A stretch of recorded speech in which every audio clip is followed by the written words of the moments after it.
Namaste students, today we will be discussing one postgraduate level central nervous system case. Okay, for undergraduates they may keep this as a short case to elicit the signs because he has very good signs, some of the very good signs. Okay, so let us go ahead with but for a postgraduate they'll ask the differential diagnosis, analysis, diagnosis in this case. Okay, so let us go ahead with the case. Here is a patient by name XXY, his age about 36 years. And his occupation, before he was doing a plumbing job, but after he developed this CNS lesion, he is doing a lift operator work. The address is from Vellore, Tamil Nadu. The presenting complaint: patient was apparently normal till 2014 when he was doing a plumbing work at 2 p.m. in the afternoon. He had a head injury. He told suddenly he stood up from a sitting position and his head hit the iron bar. So that was the injury he had. Then after his head hit the iron bar, he had a giddiness followed by weakness of both the upper limb and lower limb. He says there was a total loss of power of both the upper limb and lower limb. He couldn't move both the arms and both the legs. Then he also told at that 2 p.m. when he had this injury, he could not feel the sensation of the cloths on his body, okay, below the neck. Then at 2:30 p.m. he was taken to a local medical college. From there at 6 p.m. he is referred to a higher neurological center in Bangalore. Then at that time he noticed that he had a loss of bowel and bladder sensation. He couldn't feel the bladder filling. Okay. And also he noticed that he couldn't appreciate the cold or hot water sensation on the body below the neck at that time.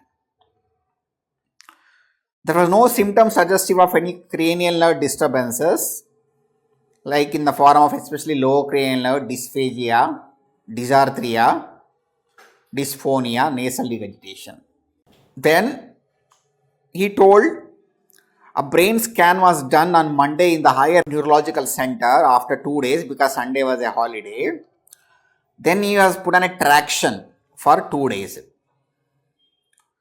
So when even after putting traction, his weakness of both the upper limb and lower limb, which was persisted, along with the sensory disturbance where he couldn't appreciate the cloth, hot or cold water sensation below the neck, along with bowel and bladder symptoms, he was taken for an operation on Thursday.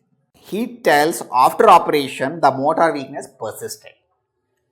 Both the upper limb and lower limb where he couldn't move the upper limb, it persisted. Sensory disturbance also persisted. Bowel and bladder symptom also persisted even after the operation.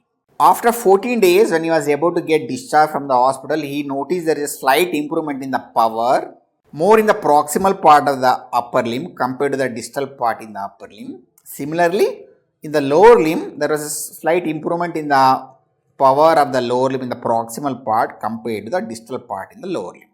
Then after 14 days, when he was discharged home, he noticed that he couldn't control his bladder. There was a precipitancy. He has to evacuate urgently.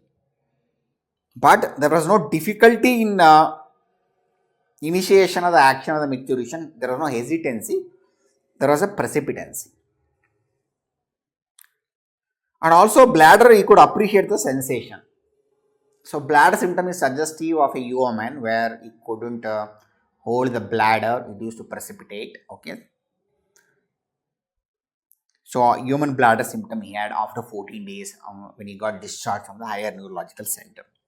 Then slowly over the last 6 years, from 2015 to 2021, the motor power gradually started improving till the present state. And now he says the proximal part of the upper limb, there is 20% reduction compared to a normal power. There is a 20% reduction in the upper limb in the proximal part, lifting the hand above the head. Those activities. In the distal part, he says there is 30% reduction in the distal part of the power, like buttoning and unbuttoning, mixing the food, those kind of things. Bilaterally in the upper limb, that is the weakness persisted, but improved over the years, 6 years, 80% proximally, 70% distal. Lower limb also he says proximal part 30% reduction in the power. He couldn't stand up from the sitting position. Distal chappals he couldn't hold it properly. He says after 1 or 2 feet he walks, the chappals will slip away. He says sensation also improved slowly over the 6 years. He says right side he can appreciate 80% of cloth, fine touch, the hot and cold water. Left side he can appreciate 90% the fine touch, hot water and cold water. He says there is stiffness of both the lower limbs, right more than the left stiffness. History wise, there is no history of any imbalance or ataxia. But he says there is a wash basin symptom. Whenever he goes to a basin, whenever he closes the eyes while putting the water, he has to hold the wall or else he will have an imbalance. No symptoms suggestive of cranial disturbances even after the operation in the form of diplopia, dysarthria, nasal regurgitation. Especially lower cranial involvement, there are no symptoms. No history of drop attacks is important. What is drop attack? A drop attack is they'll fall down without the loss of consciousness. That is how we distinguish that from a syncopal attack. In syncope, there will be a loss of consciousness briefly. That is in a drop attack. They will fall down with the maintenance of the consciousness. Drop attack is a feature of Cranio Vertebral Junction Anomalies.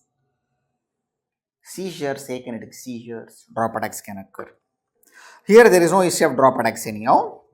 No history of joint pains, small joints. Why that is important? Because connective tissue disease, rheumatoid arthritis can involve atlanto-occipital joint and atlanto-axial joint, and it can precipitate sudden death and quadriparesis. That is history of joint pain was asked. No history of weight loss, fever or decreased appetite, just to rule out tuberculosis and malignancy. Where something he says below the neck, everything happened, all the symptoms at that level, whether it's pressing tuberculosis or secondaries. For that point, you have to ask any history of weight loss, fever, or decreased appetite. No history of transient ischemic attack. That is very important. All his problems started suddenly, everything. So, vascular etiology, a posterior circulation, a brainstem stroke, a basilar artery where they can have a bilateral symptoms, quadriparesis suddenly can occur. Suppose if there is no history of trauma, in that case, the same presentation, acute quadriparesis. So that way, past history of especially posterior circulation, TIA like ataxia, diplopia, dysarthria is important in a case like this. Anyhow, there is no history suggestive of posterior circulation, TIA. There is no layer-medial symptoms and there is no neck pain in him. Neck pain is a feature of atlanto-axial joint dislocation. They'll have a occipital pain. So that point is important. Here he didn't give any history of neck pain. Layer-medial symptoms, cervical lesions, cervical spondylosis, they can have layer-medial symptoms. A multiple sclerosis of that region, cervical region, can present like this. Acute to subacute onset. Multiple sclerosis at that level, involving all the tracts, cervical level, motor, sensory, bladder. So layer-medial symptom is not there in this case. So these are the points in the history, students, in him. Okay. Now coming to the past history, after taking all the history, then we'll analyze anatomical localization, pathology, and diagnosis in him. We'll analyze it. Past history is not a diabetic, hypertensive, or he has not suffered from tuberculosis. Personal history takes mixed diet. Bone and bladder, as I told, it was normal before 2014. After 2014, when he developed this lesion, he developed the precipitancy. Okay. The UMN bladder symptoms he developed. Sleep is sound. No addictive habits, smoking or alcohol. No high risk behavior. Family history, nothing is significant. Nobody in the family is suffering from such disease. Treatment history, nothing significant. So coming to the summary. Here is a patient who came with an acute onset after the history of trauma. The intensity of trauma we don't know how much, whether it is a trivial or a very severe, but he says when he stood up from a sitting position, when he hit the bar, he developed all these symptoms. So anatomical localization, what are the things now is affected? There is a motor weakness, both upper limb and lower limb. He says a weakness, both upper limb and lower limb. There is a stiffness in both the lower limbs. So corticospinal tract is involved. He says below the neck, initially he couldn't appreciate both the fine touch cloth, hot and cold water sensations, spinothalamic tract. Touch is posterior column. Gradually improved over 6 years. Now also he says he couldn't appreciate around 20%. In the upper limb, lower limb also 30% he couldn't appreciate the sensation. So dorsal column is involved, which carries the fine touch. Pain and temperature, spinothalamic. So corticospinal tract, dorsal column, spinothalamic. Why spinal cord is involved for this sensorial level? Why not peripheral neuropathy? Because he says that definite level. Below the neck, he couldn't appreciate. Definite sensory level is saying. So that is the spinal cord is a probable anatomical localization rather than the peripheral nerve. If glove and stock he would have told, we would have taken it as a peripheral nerve. Because he says definite level below the neck, we will take a spinal cord as anatomical localization for dorsal column. One more symptom in the history for a dorsal column is there is a wash basin symptom, he says. So very simple, student. The long tracts are affected below the neck. Corticospinal tract, dorsal column, spinothalamic. This is the anatomical localization. What is the pathology? He says everything happened after the trauma. So it is a traumatic. So it is a traumatic quadriparesis. After the trauma, he has developed all these findings. But that trauma only he stood up and hit a bar. That only he developed such a severe problem involving both the upper limb and lower limb. A trivial trauma. A trivial trauma like this, which produces an extensive lesion like this, where he couldn't move both the upper limb and lower limb, you have to always think the Cranio Vertebral Junction Anomaly, Atlanto-occipital joint problem, history-wise. Can it be other Cranio Vertebral Junction Anomaly? Can be a basilar invagination? In a basilar invagination, they will have lower cranial nerve symptoms.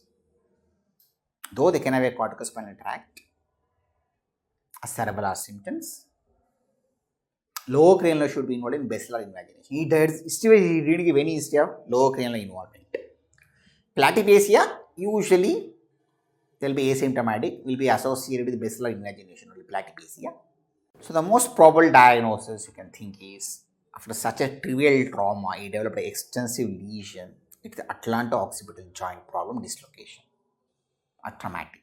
What are the other differential diagnoses you can think? Suppose if trauma history was not there, a sudden onset like this, quadriparesis. Can be a stroke, a brainstem stroke. If a basilar artery is involved, they can have a quadriparesis, but cranial nerves will be involved. Other cranial nerves should have been involved if it was a brainstem stroke. Here there is no cranial nerve symptoms at all, history-wise. Can an anti-spinal artery occlusion at that level producing quadriparesis? What is the point against that? Anti-spinal artery thrombosis will have dissociate anesthesia. He says all the modalities are lost. All the modalities are lost in him. That's a point against anti-spinal artery thrombosis. Can it be a progressive MS? Multiple sclerosis at that level, spinal cord affecting. Relapsing and remitting, multiple sclerosis. Here only one attack he had, which improved. Later he didn't have only since 7 years. And everything happened within seconds and minutes in him. At least it takes some days in multiple sclerosis to get the attacks. So a progressive MS is another differential diagnosis.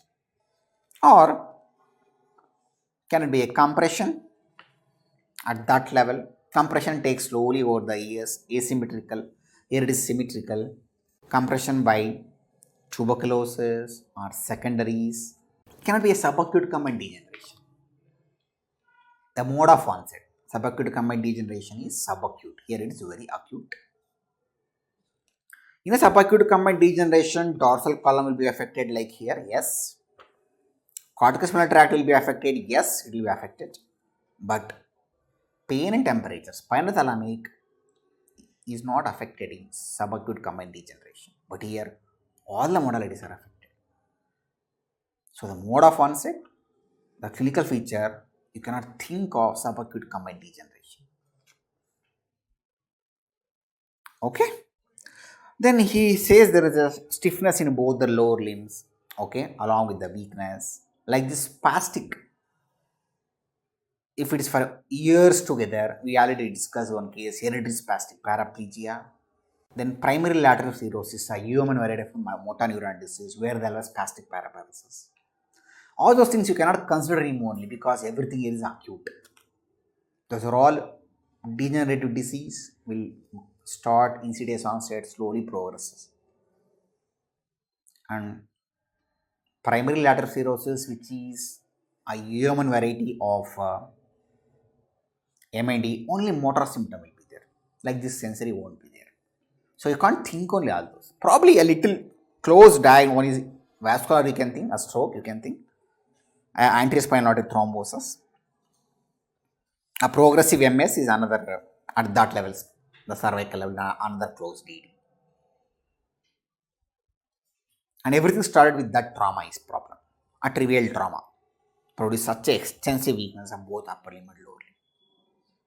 Okay, right. So this is the analysis of the history, students. Now let us go to the examination.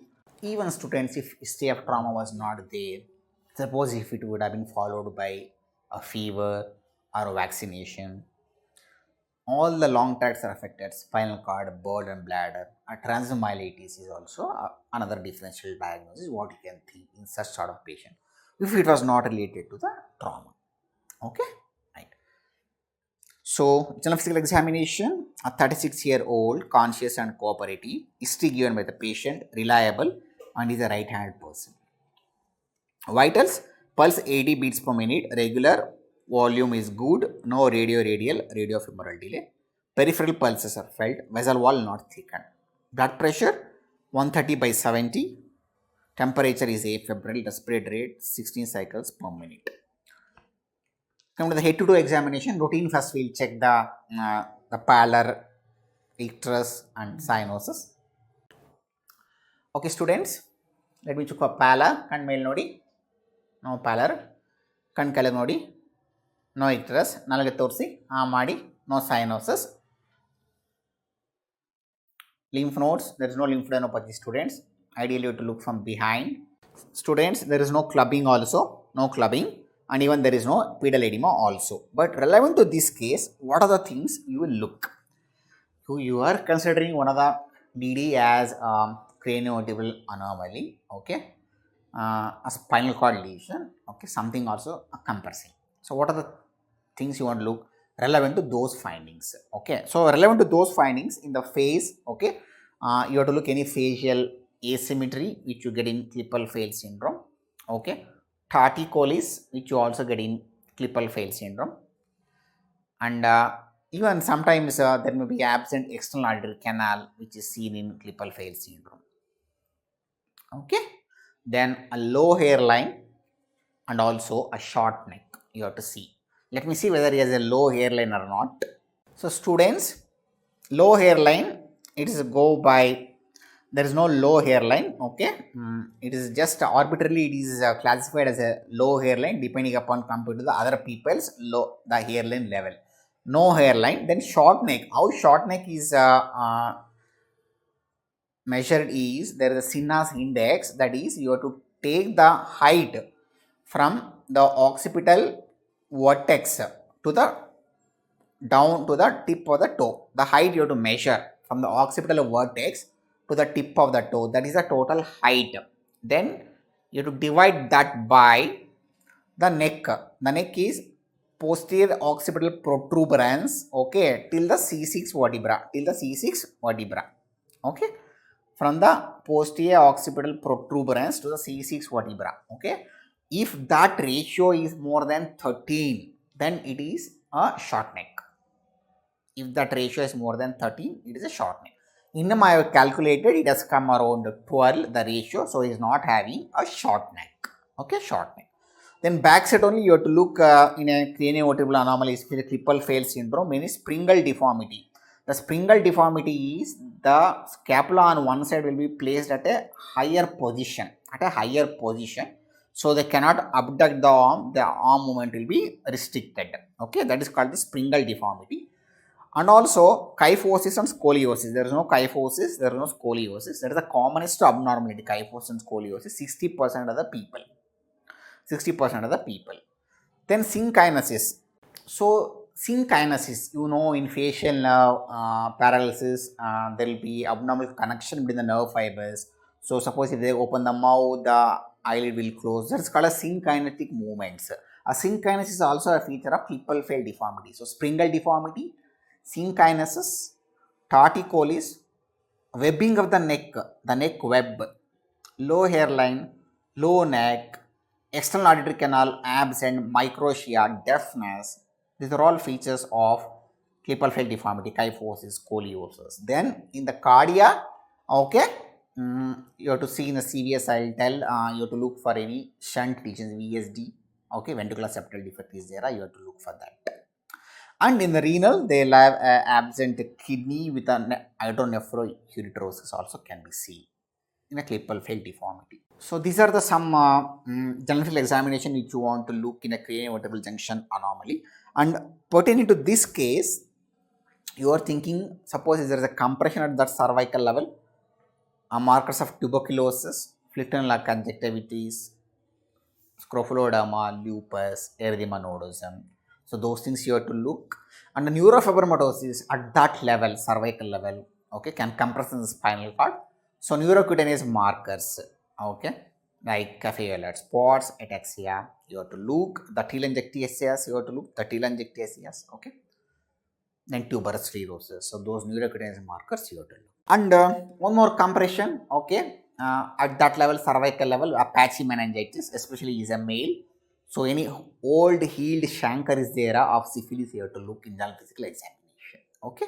But all those compression, what we are thinking is asymmetrical and slowly progresses, not like here acute bilateral symmetrical. Okay, that's about general physical examination, students. Okay, come to the central nervous system examination. Eye mental function, conscious and is a right hand fellow. Attention and consciousness, mini mental status examination is 26/30. Attention and consciousness is normal.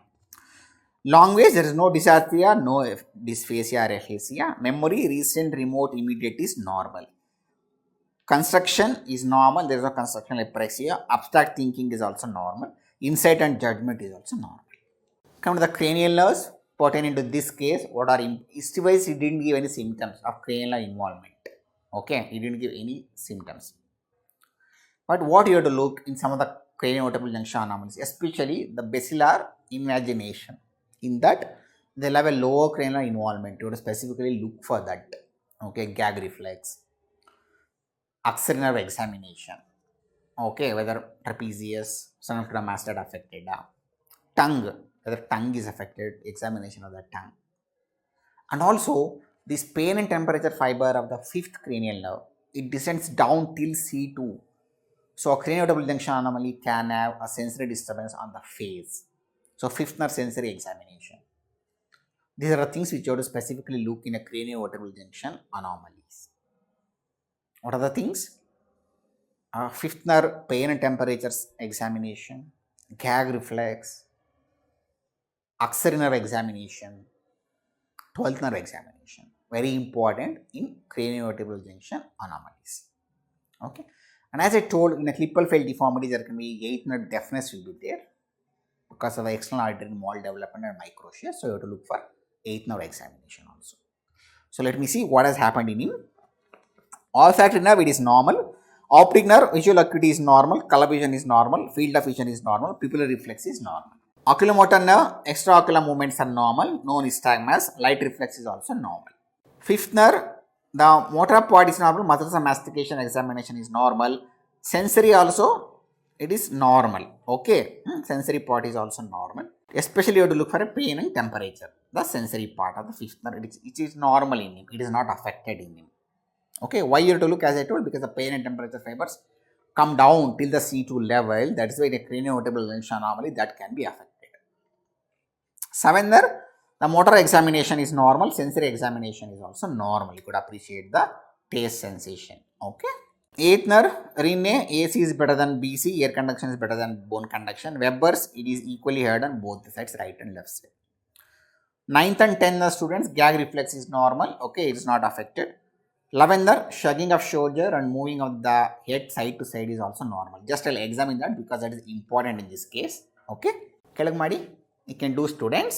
ಸಾಕು ನಾನು ಹೇಳಿದಾಗ ಕತ್ನ right left ತಿರುಗಿಸ್ಬೇಕು. Left ತಿರ್ಸ್ಕೊಳ್ಳಿ, ಲೆಫ್ಟ್ಗೆ. You can do students right ಸಣ್ಣ ಕೂಡ must prominent you can see. Okay, right turn ಮಾಡ್ಕೊಳ್ಳಿ, right.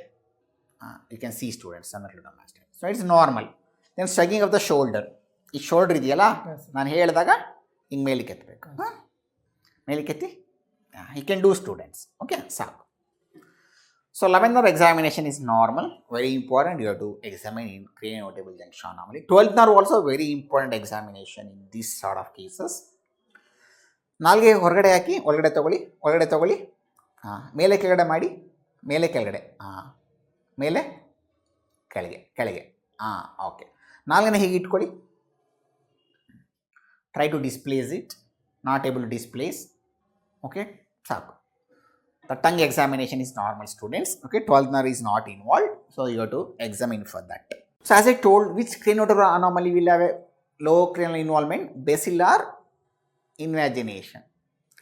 And here he had all the problems below the neck, the corticospinal tract, the dorsal column, the pain and temperature. So atlantoaxial problems, these locations, the cranial nerves won't be affected like in him. In that cranial vertebral anomaly, cranial nerves are not affected. Okay. Come to the motor system. Let me go to the motor system examination. So motor system examination, nutrition, upper limb. The arm right side is 29, left side is 29, no wasting. Forearm right side is 25, left side is also 25. Small muscle students, there is a wasting of both the right and left hand. I'll show that. Okay, I'll make him sit and show. So students, you can make out here the small muscle wasting students. See here the thinner part students totally wasted here. You can make out students so nicely. Okay, you compare with ours. Okay, compare with our students. Here it is totally wasted here, the thinner part. Here also on the right side, the thinner part is totally wasted. I will examine the muscle power. Okay, then you can see how much it is it's weak, all the small muscles. Okay, one of the pet and a standard question for all the postgraduate students, if you get a case like this in the final exam, is what are the cause of small muscle wasting. I will discuss in detail when I discuss at the end the theory part, the cause of small muscle wasting. Right now you observe a small muscle wasting here, student. Okay, classic thinner part here wasted. Here also a classic thinner part wasted here. Okay, students, right. Then the lower limb, the thigh, right side is 45, left side is 45 centimeter. Leg, right side is 36 centimeter, left side is 36 centimeters. Come to the tone. Let me examine the tone. Tone on the right side, students. While extending, you have to look for the tone for the flexor group. Okay, it is a spasticity, hypertonia is present on the right side. Okay, let me examine on the left side. Left side also there is a hypertonia, spasticity. Let me examine the tone on the right side. Students, I discussed one case, familial spastic paraplegia. You noticed in that case how the leg lifted up when I tried to look for the tone, and also the movement of the leg. Okay, the range of movement was very less in a hypertonia, in a spasticity. Let me examine in this case. You also complain stiffness. Okay, what has happened to the tone? Just observe what will happen to the leg when I lift when I hold the hand at the knee joint. Okay, the right side I will check now. See students, it is lifted up. Okay, so there is a spasticity. Let me check on the left side. Again it lifted up, students. Okay, from the ground. Okay, so spastic, I am not able to make it straight. Okay, right. So then the range of movement, you just observe, students, the range of movement. See, hardly there is any movement. See the foot hardly there is any movement. Okay. Okay. So there is a spasticity, bilateral spasticity there is. Okay. If it is a normal tone, the foot should come along the ground. It's because it is spasticity is lifted up. Okay. Right. Now coming to the power examination, students, let me examine the power.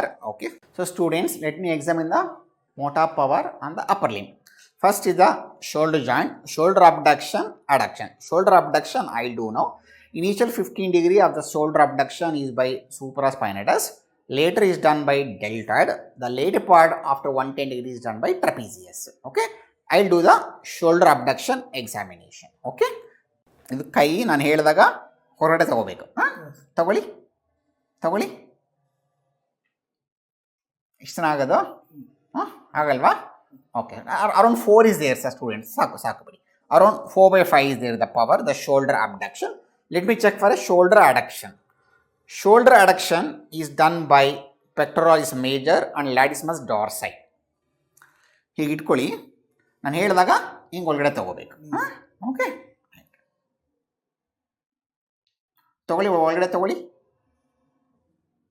This fairly does, students. It is almost normal, the shoulder adduction. Okay.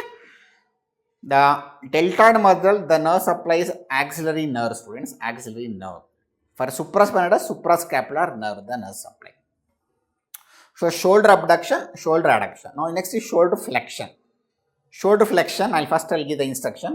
ನಾನು ಹೇಳಿದಾಗ ಹೇಮಂತ್ ಈ ಕೈನ ಇದು ಹೀಗೆ ಇಟ್ಕೊಂಡಿರಬೇಕು, ಇದನ್ನ ಇಲ್ಲಿಗೆ ಮಡಚ್ಕೊಳ್ಬೇಕು, ಈ shoulder ಮಡಚ್ಕೋಬೇಕು ನಾನು ಹೇಳಿದೆ. ಓಕೆ, ಇವಾಗ ಮಡಚ್ಕೊಳ್ಳಿ.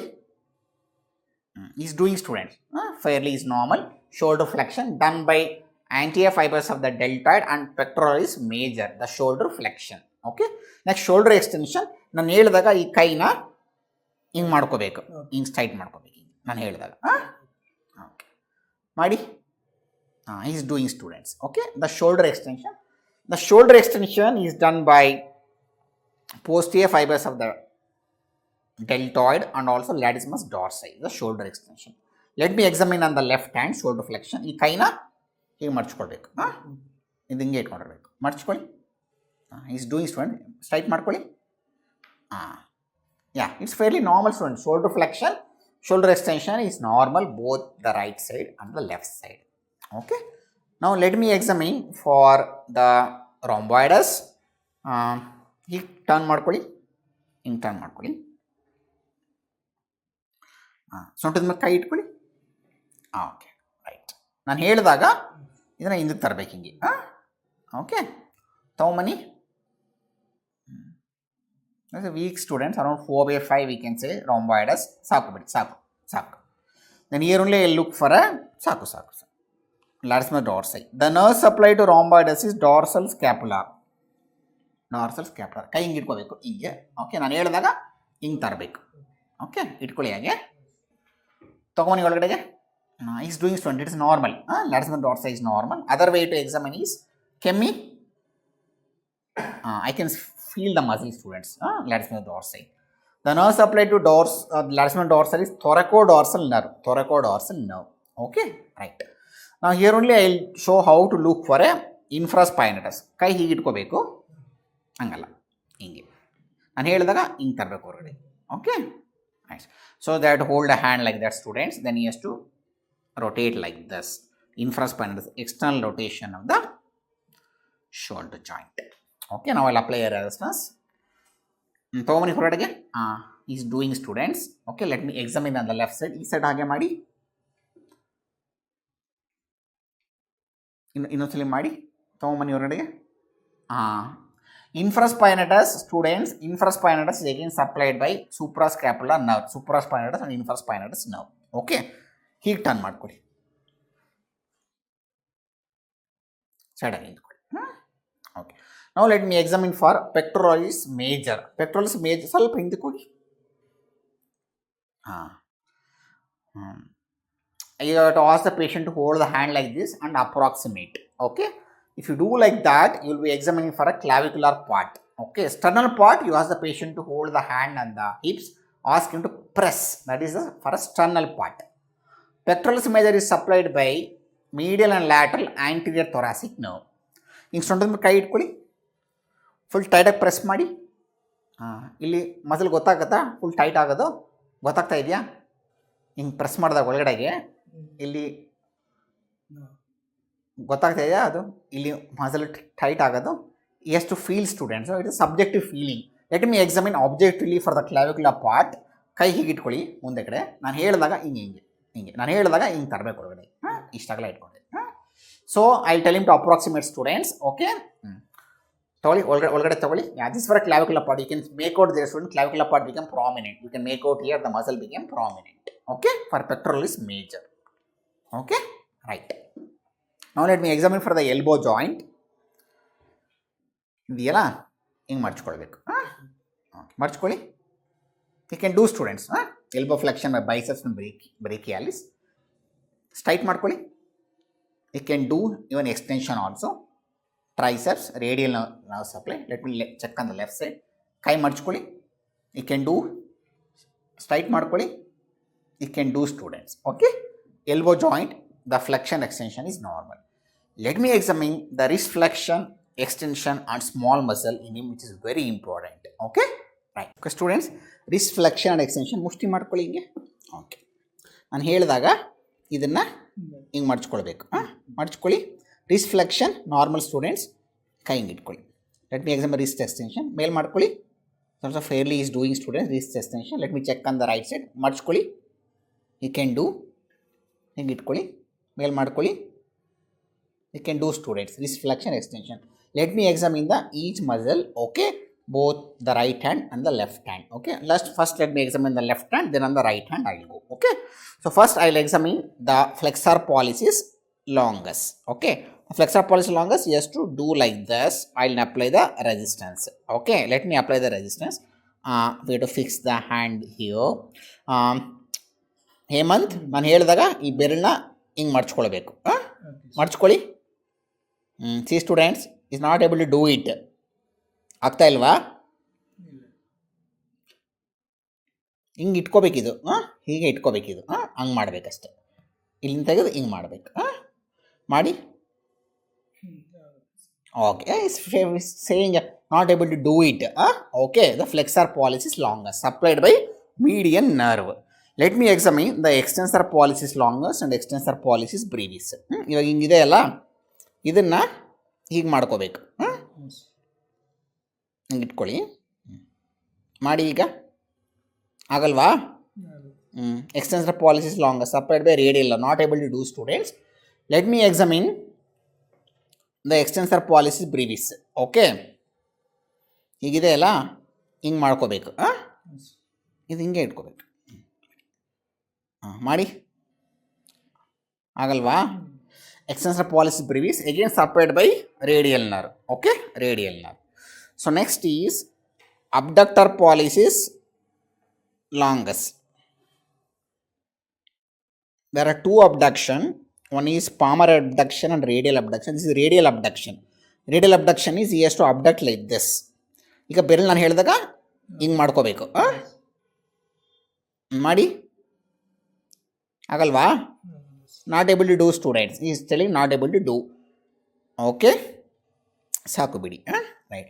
So this is a radial abduction. Next is palmar abduction. Palmar abduction is make the hand like this. Put a pen. Ask him to a point above the thumb. He has to touch it. Okay. ಇದನ್ನು ನಾನು ಹೇಳಿದಾಗ ಹಿಂಗೆ ಮಾಡಬೇಕು. ಮಾಡಿ. See students, he is moving his hand but not the thumb. ಸಾಕು ಬಿಡಿ. ಇದು ಹಿಂಗೆ ಇಟ್ಕೋಬೇಕು. ಇದು ಫಿಕ್ಸ್ ಆಗಿರ್ಬೇಕು. ಮಾಡಿ. ಆಗಲ್ವಾ? No, not able to do students. Okay, the palmar abduction is also abnormal. Radial abduction is also abnormal.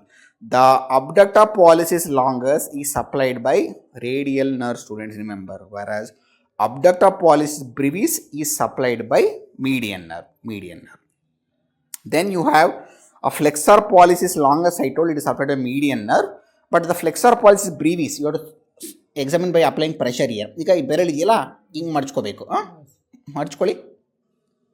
Not able to do again. Slightly is doing it. Flexor pollicis brevis has two nerve supply. One is the lateral to head, the lateral part of the head, the medial part of the head. The lateral part of the flexor pollicis brevis is supplied by median nerve. The medial part of the flexor pollicis brevis is supplied by ulnar nerve. Okay, students, right. So next, let me check the opponents. Hinge itkoli. Yeah. ಆಗಲ್ವಾ ಟೈಟಾಗಿ ಇಟ್ಕೊಳ್ಳೋಕ್ಕೆ. See students is not able to, ಇದು ಹಿಂಗೆ ಇರಬೇಕು, ಇದು ಹಿಂಗೆ ಇರಬೇಕು. Not able to hold student. Opponens is weak. Opponens pollicis is weak. Okay, right. So next is palmar abduction and palmar introius and dorsal introius. Okay, so for that first let me check the dorsal introius, that is abduction. Okay, ಈಗ ಬೆರಳಿದೆಯಲ್ಲ ಹಿಂಗೆ ಅಗಲ ಮಾಡಬೇಕು ನಾನು ಹೇಳಿದಾಗ. Okay, ಮಾಡಿ ಅಗಲ ಮಾಡಿ. ಆಗ್ತಾ ಇಲ್ವಾ? Not able to do students ದ palmar introius, the abduction. Sorry, the palmar introius is adduction pad. The dorsal introius is abduction. This is not able to do the abduction of the fingers like this. You get yeah? Abduction of the fingers like this, that is dorsal introius. Dorsal introius. Agla madi. Not able to do dorsal introius. Dab. Pad is adduction. Palmar introius. Now let me check for the palmar introius. Okay, students. Now I will examine for a palmar introius, that is adduction. Right, itkoli. Agalva. Itkoli. See, students. It is coming out. He is not able to hold it only. Palmar introius is weak. Okay, palmar introius is weak. Okay, right. Now let me check for the adductor pollicis. There are two things to check for adductor pollicis. One is ulnar adduction and palmar adduction. Palmar adduction is ಇದೆಯಲ್ಲ ಹಿಂಗೆ ತರಬೇಕು ಒಳಗಡೆ ನಾನು ಹೇಳಿದಾಗ.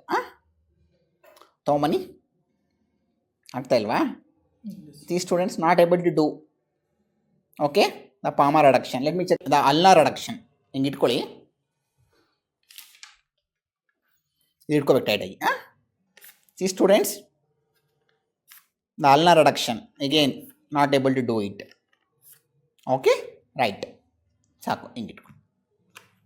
Now let me examine the flexor digitorum profundus and flexor digitorum superficialis.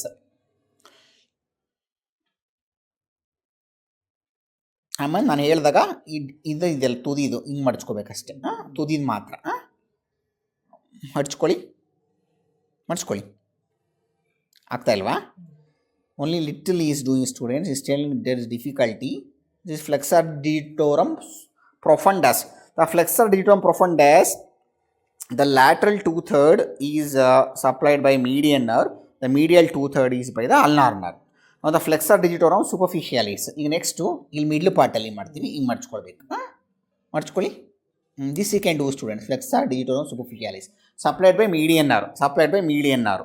Now let me examine the lumbricals. Lumbricals, the action is students flexion at the metacarpophalangeal joint, extension at the interphalangeal joint. Okay, so a flexion at the metacarpophalangeal joint, then extension at the interphalangeal joint. Let me examine that. Okay, ನಾನು ಹೇಳಿದಾಗ ಹಿಂಗೆ ಮಡ್ಚ್ಕೊಳ್ಬೇಕು. Okay, so I'll do flexion at the metacarpal. Okay students, let me examine the lumbricals flexion at the metacarpophalangeal joint, extension at the interphalangeal joint. ನಾನು ಹೇಳಿದಾಗ ಹಿಂಗೆ ಮಡ್ಚ್ಕೊಳ್ಬೇಕು. ಇಲ್ಲಿ ಈ ಪಾರ್ಟಲ್ಲಿ ಮಡ್ಚ್ಕೊಳ್ಳಿ. You can do student, but slightly ಸಾಕು ಬಿಡಿ. Okay, that is flexion of the metacarpophalangeal. Let me examine the extension of the interphalangeal joint. ಹಿಂಗೆ ಇಟ್ಕೋಬೇಕು. ಹೀಗೆ ನಾನು ಇಟ್ಕೊಂಡಿದ್ದೀನಲ್ಲ, ಈ ಥರ ಇಟ್ಕೊಳ್ಳಿ. ನಾನು ಹೇಳಿದಾಗ ಹಿಂಗೆ ಸ್ಟ್ರೈಟ್ ಮಾಡಬೇಕು. ಇಲ್ಲಿ ಮಡ್ಚಿರ್ಬೇಕು. ಹೇಳಿದಾಗ ಹಿಂಗೆ ಸ್ಟ್ರೈಟ್ ಮಾಡಬೇಕು. ಹಿಂಗೆ ಸ್ಟ್ರೈಟ್ ಇರಬೇಕು.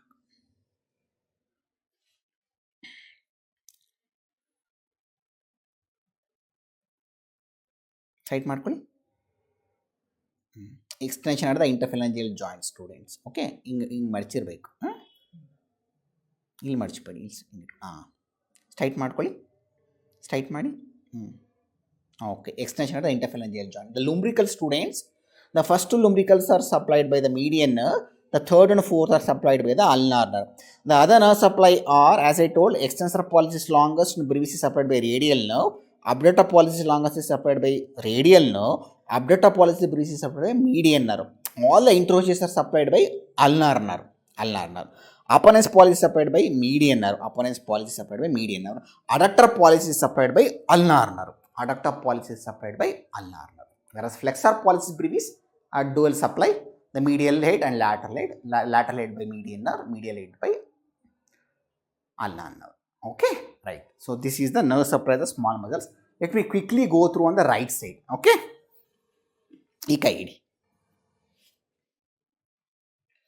flexor pollicis longus students on the right hand. ಇದನ್ನ ಹಿಂಗೆ ಮಡ್ಚ್ಕೊಳ್ಬೇಕು ನಾ ಹೇಳಿದಾಗ ಮಡ್ಚ್ಕೊಳ್ಳಿ ಆಗ್ತಾ ಇಲ್ವಾ flexor pollicis longus separate by median are weak. Let me exam the flexor pollicis brevis. ಈಗ ಮಡ್ಚ್ಕೊಳ್ಳಿ ಹಿಂಗೆ ಮಡ್ಚ್ಕೊಳ್ಳಿ ಆಗ್ತಾ ಇಲ್ವಾ finding it difficult flexor pollicis brevis. Let me exam the extensor pollicis longus and brevis. ಇದು ಇದೆಯಲ್ಲ ಹಿಂಗೆ ಮಾಡ್ಕೋಬೇಕು. ಎಕ್ಸ್ಟೆನ್ಸರ್ pollicis longus ಮಾಡ್ಕೊಳ್ಳಿ. Not able to do separate by radial nerve ಸಾಕು ಬಿಡಿ. ಈಗ ಮಾಡ್ಕೊಳ್ಳಿ ಮೇಲಕ್ಕೆ ಆಗ್ತಾ ಇಲ್ವಾ. Again weak students, extensor pollicis brevis supplied by radial nerve, it is weak. Let me examine the abductor pollicis longus. This is the abductor pollicis longus. Okay, this is a radial abduction. ಹಿಂಗೆ ನಾನು ಹೇಳಿದಾಗ ಹಿಂಗೆ ಮಾಡ್ಕೋಬೇಕು ಮಾಡಿ. See students, not able to do abductor pollicis longus, yes, supplied by radial nerve. Okay, let me check on the palmar abduction. Put a pen here, ask him to elevate the thumb upwards. ಮೇಲಕ್ಕೆ ಮಾಡಿ ಬೆರಳನ್ನ. Not able to do students. See palmar abduction ಸಾಕು. So abductor pollicis longus is supplied by radial nerve, abductor pollicis brevis is supplied by median nerve. Okay, let me examine the opponent's pollicis. ಹಿಂಗೆ ಇಟ್ಕೊಳ್ಳಿ. See students, so weak the grip, opponent's pollicis. Okay, next is adductor pollicis. Adductor pollicis, ask him to approximate like this. This is a palmar adduction. ನಾನು ಹೇಳಿದಾಗ ಬೆರಳ ಹಿಂಗೆ ತಗೊಂಬರ್ಬೇಕು. ತಗೊಂಬನ್ನಿ.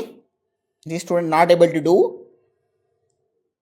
palmar adduction. Let me check the ulnar adduction. ಹಿಂಗೆ ಇಟ್ಕೊಳ್ಳಿ, ಟೈಟಾಗಿ ಇಟ್ಕೋಬೇಕು. C students, ulnar adduction is not able to hold it. Let me examine the introgious. Okay, the palmar introgious is adduction, dorsal introgious is abduction. Let me examine the dorsal introgious abduction. ಈ ಬೆರಳು ಇದೆಯಲ್ಲ ಹಿಂಗೆ ಅಗಲ ಮಾಡಬೇಕು. ನಾನು ಹೇಳಿದಾಗ ಹಿಂಗೆ ಅಗಲ ಮಾಡ್ಕೋಬೇಕು ಮಾಡಿ. See students, not able to do the dorsal interosseous. Let me examine the palmar interosseous. ಹಿಂಗೆ ಇಟ್ಕೊಳ್ಳಿ. ನಾನು ಇನ್ನು ಟೈಟಾಗಿ ಇಟ್ಕೊಳ್ಳಿ. See students, palmar introgious is weak, a very nice case. ಇಟ್ಕೊಳ್ಳಿ ಟೈಟಾಗಿ. Okay, that is wasted. Let me examine the flexus digitorum superficialis and profundus. ಇಲ್ಲಿ ಇಡ್ತೀನಿ, ಇಲ್ಲಿ ಅಲ್ಲಿ ಮಾತ್ರ ಮಾಡಬೇಕು. ಮಡ್ಚ್ಕೊಳ್ಳಿ. This fairly better students, profundus. The medial two heads are supplied by median nerve, the lateral two heads by ulnar nerve. Superficialis, let me test. ಮಡ್ಚ್ಕೊಳ್ಳಿ ಇಲ್ಲಿ. Yeah, he can do it. Supplied by median nerve, flexor digitorum superficialis.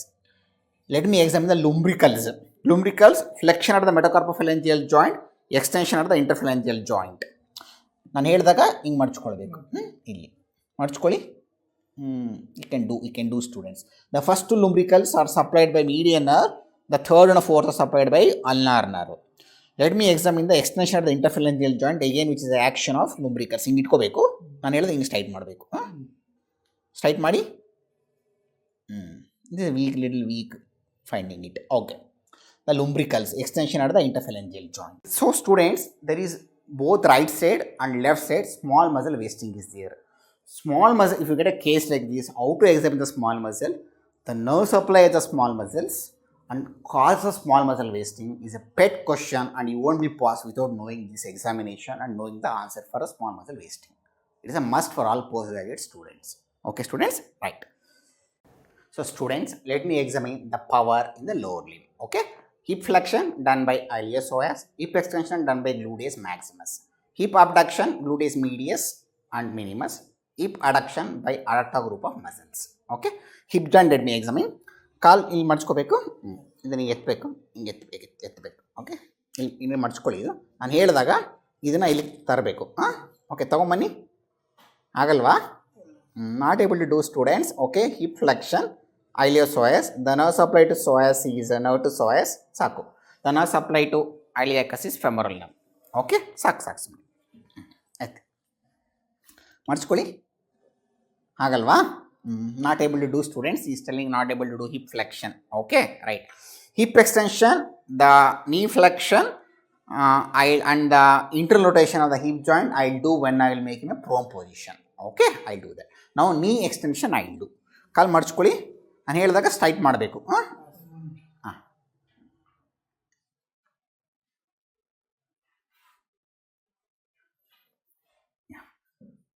Call straight ಮಾಡ್ಕೊಳ್ಳಿ.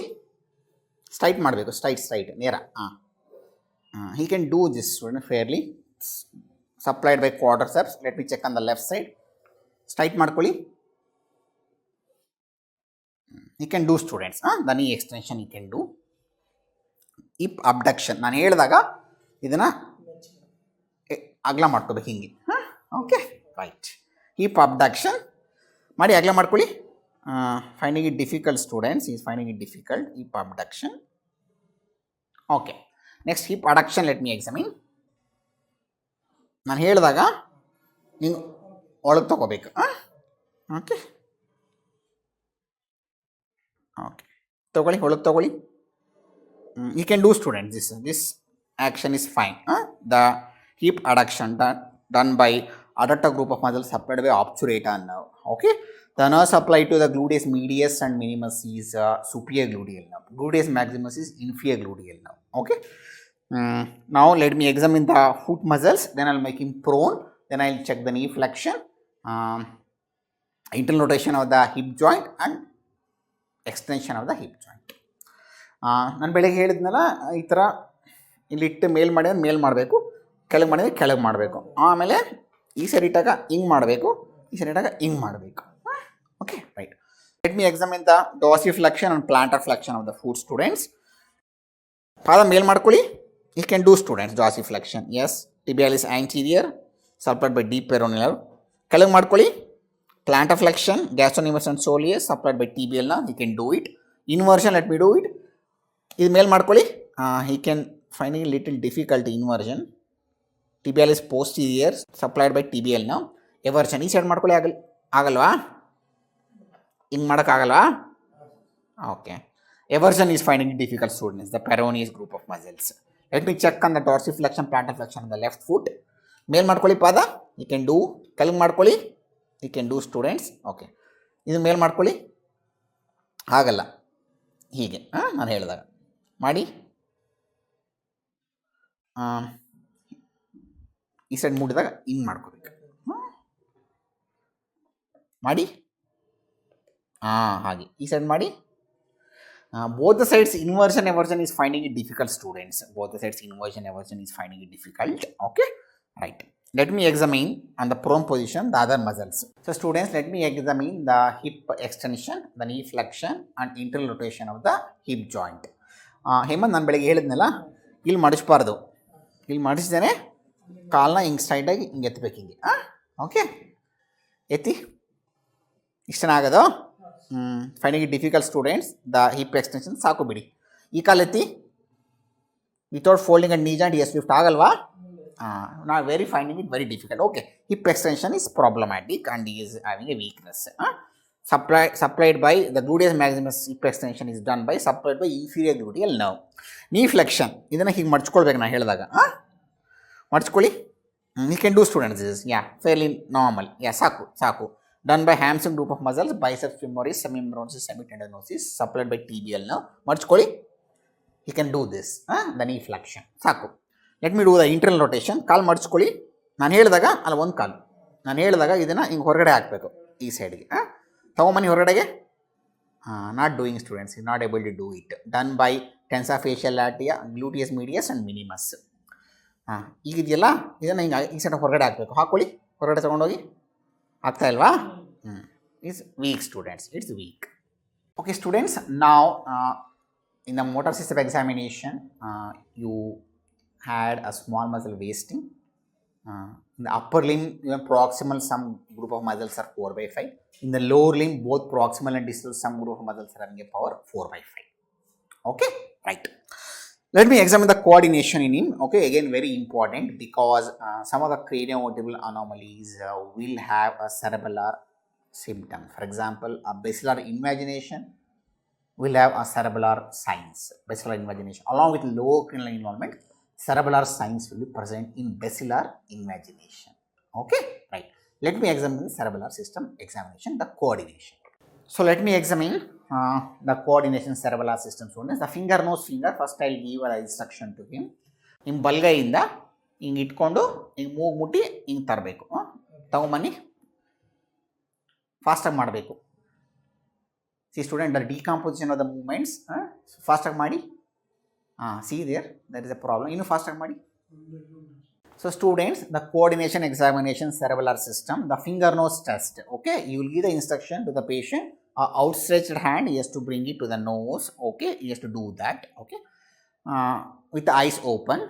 With the eyes closed also, you can make out. Suppose if he has any problem with the dorsal column, then with the eyes closed, he'll have a difficulty problem in doing the finger nose test. Okay, right. Let me examine the finger nose test, finger nose finger test. Hemant, ಕೈನ ಹಿಂಗೆ ಇಟ್ಕೊಂಡು move ಮುಡ್ಕೋಬೇಕು. Okay, ಹಿಂಗೆ ತರಬೇಕು. Okay, ಮಾಡಿ, ಸ್ವಲ್ಪ ಫಾಸ್ಟಾಗೆ ಮಾಡಿ. See students, there is a problem. Okay, ಸಾಕು ಬಿಡಿ. ಈ ಕೈಯಲ್ಲಿ ಮಾಡಿ, ಫಾಸ್ಟಾಗಿ ಮಾಡಿ. ಓಕೆ, ನಾವು let see student, there was a problem. ನಾವು let me examine finger nose finger test. ಇವಾಗ ನೆಕ್ಸ್ಟ್ ನೀವು ನಿಮ್ಮ ಮೂಗು ಮುಟ್ಕೊಂಡು ನಾನು ಬೆಳ್ಬಿಟ್ಟು ಮತ್ತೆ ನೀವು ಮೂಗು ಮುಟ್ಟಬೇಕು. ಫಸ್ಟ್ ಬಲ್ಗೈಯಲ್ಲಿ ಮಾಡಿ. ಓಕೆ, ಮಾಡಿ. See students, that is A problem. ಮೂಗು ಮುಟ್ಟಿ ಹಿಂಗೆ ಮಾಡಿ, ನನ್ನ ಮುಟ್ಟಿ ಮಾಡಿ, ಮತ್ತೆ ಅಗಲ ಮಾಡಿ ಬರಬೇಕು. ಓಕೆ, ಮಾಡಿ, ಅಗಲ ಮಾಡಿ. Okay.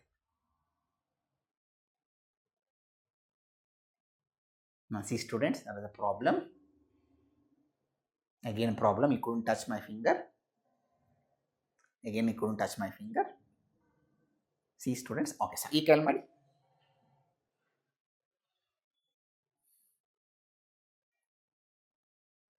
See, he couldn't touch my finger. See, there is a problem, you could notice. Yeah, see, again problem. He has a mild cerebral, see again problem. ಸಾಕು. Holmes rebound phenomena and dysdiadochokinesia. Okay, let me check the Holmes rebound phenomena. ಇದನ್ನ ಹಿಂಗೆ ಹೇಳ್ಕೋಬೇಕು ನಾನು ಹೇಳಿದಾಗ. Okay, ತಗೊಳ್ಳಿ, ಹೊರಗಡೆ ಹೇಳ್ಕೊಳ್ಳಿ. there is no Holmes rebound phenomena. ಹೇಳ್ಕೊಳ್ಳಿ. Okay, ಈಗ ಟೈಟಾಗಿ ಹೇಳ್ಕೊಳ್ಳಿ. This side getting students rebound phenomena. There is no checking left side. Yeah, left side Holmes rebound phenomena. Okay, now let me examine the dysdiadochokinesia. Okay, right. Manoj ಇಲ್ಲಿ ಕೈ ಹಿಂಗೆ ತಾಳ ಹಾಕ್ತಾರೆ, ಅದನ್ನು ಹಿಡಿಬೇಕು. ಬೆಳಿಗ್ಗೆ ಹೇಳಿದ್ನಲ್ಲ, ಕೈನ ಹಿಂಗೆ ಮಾಡಬೇಕು. ನಾನು ಹೇಳಿದಾಗ ಫಸ್ಟ್ ಬಲ್ಗೈಯಲ್ಲಿ ಮಾಡಬೇಕು, ಆಮೇಲೆ ಎಡಗೈಯಲ್ಲಿ ಮಾಡಬೇಕು. ಮಾಡಿ ಈ ಕೈಲಿ ಫಾಸ್ಟಾಗಿ ಮಾಡಿ. He can do students. Okay, ಸಾಕು ಬಿಡಿ, ಈ ಕೈಯಲ್ಲಿ ಮಾಡಿ. ಸಾಕು ಬಿಡಿ. So there is no dysdiadochokinesia. Let me examine the knee reflex, the pendula knee jerk. I'll demonstrate now, and then knee heel shin test also I'll demonstrate after making lie down. Okay, right. So pendula knee jerk, let me examine. See students,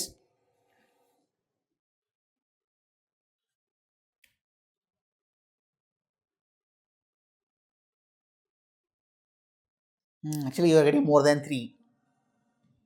1, 2, 3, 4, 5, 6. 1, 2, 3, 4, 5, 6. So you're getting it. You're getting students.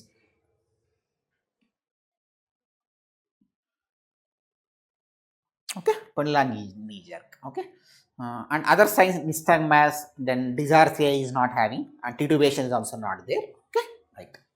So knee heel shin test I'll demonstrate. Okay, ಇದನ್ನು ಹಿಂಗೆ ತೆಗೆದು ಹಿಂಗೆ ಹಾಕಬೇಕು. ಮಾಡಿ, 4 ಸಲ ಮಾಡಿ. Fairly is able to do students. ಸಾಕು, ಈ ಕಾಲ ಮಾಡಿ. Slight problem on the left leg. Okay, even when I did morning, same thing happened. Yeah, faster, Madi. There is a problem on the left leg. Okay, right. Yes. Students, all these cerebral signs you have to examine only if the power is more than 3. That is a dictum. Or else you should not examine the cerebral system examination. Okay, right. Tandem walking is not able to do, students. I'll demonstrate when I will take him outside to show the gait. At that time only I will show the tandem walking also. Okay, right. So next, coming to the superficial reflexes, the corneal conjunctival gag is normal, not affected. Okay, a very important enemies too is one is abdominal craniostic. Okay, let me show what has happened in the abdominal reflex. Now we are thinking bilateral stiffness is there. Okay, a human we are thinking a spinal cord is the anatomical localization. So what do you expect, students? Abdominal reflex, it should be absent. Cremastic also should be absent. Okay. Cremastic I am not going to show because of the video and the problem. Okay, I will just show the abdominal reflex. Okay, right.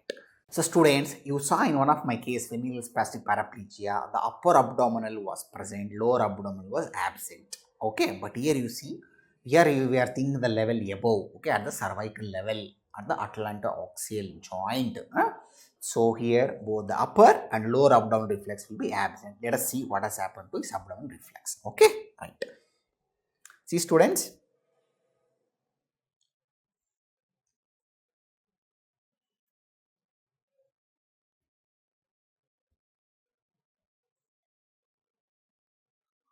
not able to elicit only. Whichever direction I put, not able to get the abdominal reflex at all. Okay, cremastic I am not going to elicit, but one important reflex in him is plantar. Just see the plantar. What has happened? You are thinking a human, so plantar should be extensor. In him, students, it is not only extensor. Because of the extensive corticospinal tract involvement, the flexor withdrawal response, which you got in a familial spastic paraplegia, which I discussed the case, he is also having the flexor withdrawal reflex. There is a flexion at the hip joint, flexion at the knee joint, and dorsiflexion will occur whenever I elicit the plantar. Just have a look at that. Students, let me examine the plantar. Okay, first I will show the plantar reflex with the grade 2 on the fanning of the other fingers. The flexor withdrawal reflex I will show later. Okay, now just look at his plantar. See, students, classic extensor. Okay, even you can make out the knee flexion, hip joint flexion. I'll demonstrate that later. See, students. Okay, plantar extensor on the right side. Let me examine on the left side. Classic extensor, students, the dorsiflexion. You can see the triple flexion, flexion at the hip joint, knee joint, and dorsiflexion. Okay, right. So bilaterally plantar is extensor. Now I will show the flexor withdrawal reflex. Now you just look at his hip joint, knee joint, and ankle joint. Yeah, just look at his hip joint, knee joint, and ankle joint, students.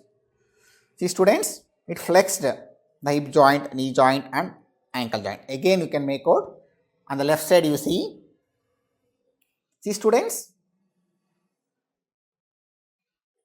the flexor withdrawal response, classic sign. Okay, right. Now let us go to the anal and bulbocavernous. I have not done in him. Okay, because of the I don't want to expose him. Okay, but very important.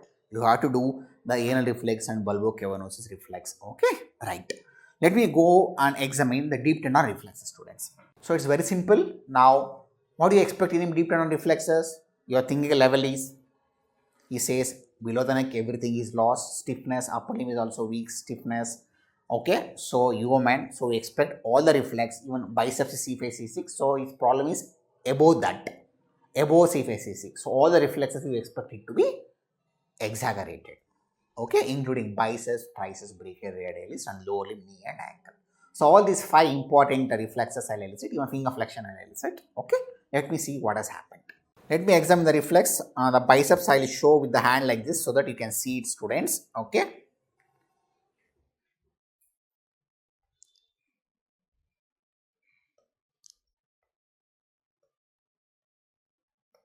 Biceps, students. It is present. See, the brachioradialis present. It is brisk brachioradialis.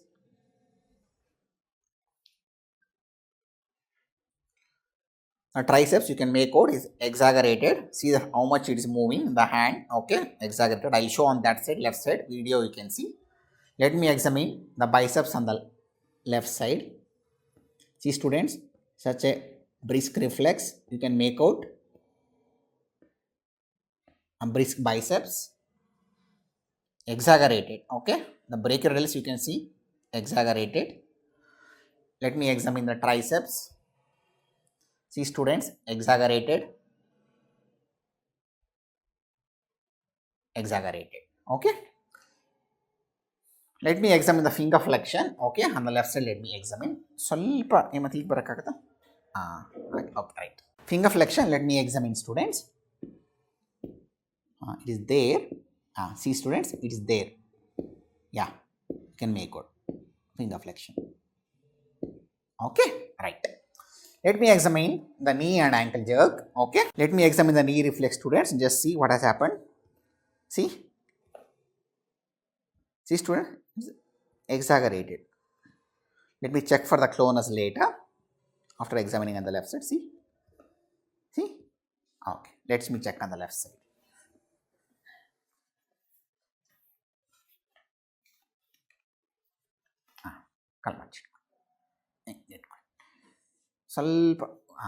Yes, nice. Yeah, let me examine the left side students. See students, exaggerated. Okay, right. Let me check for a patellar clonus.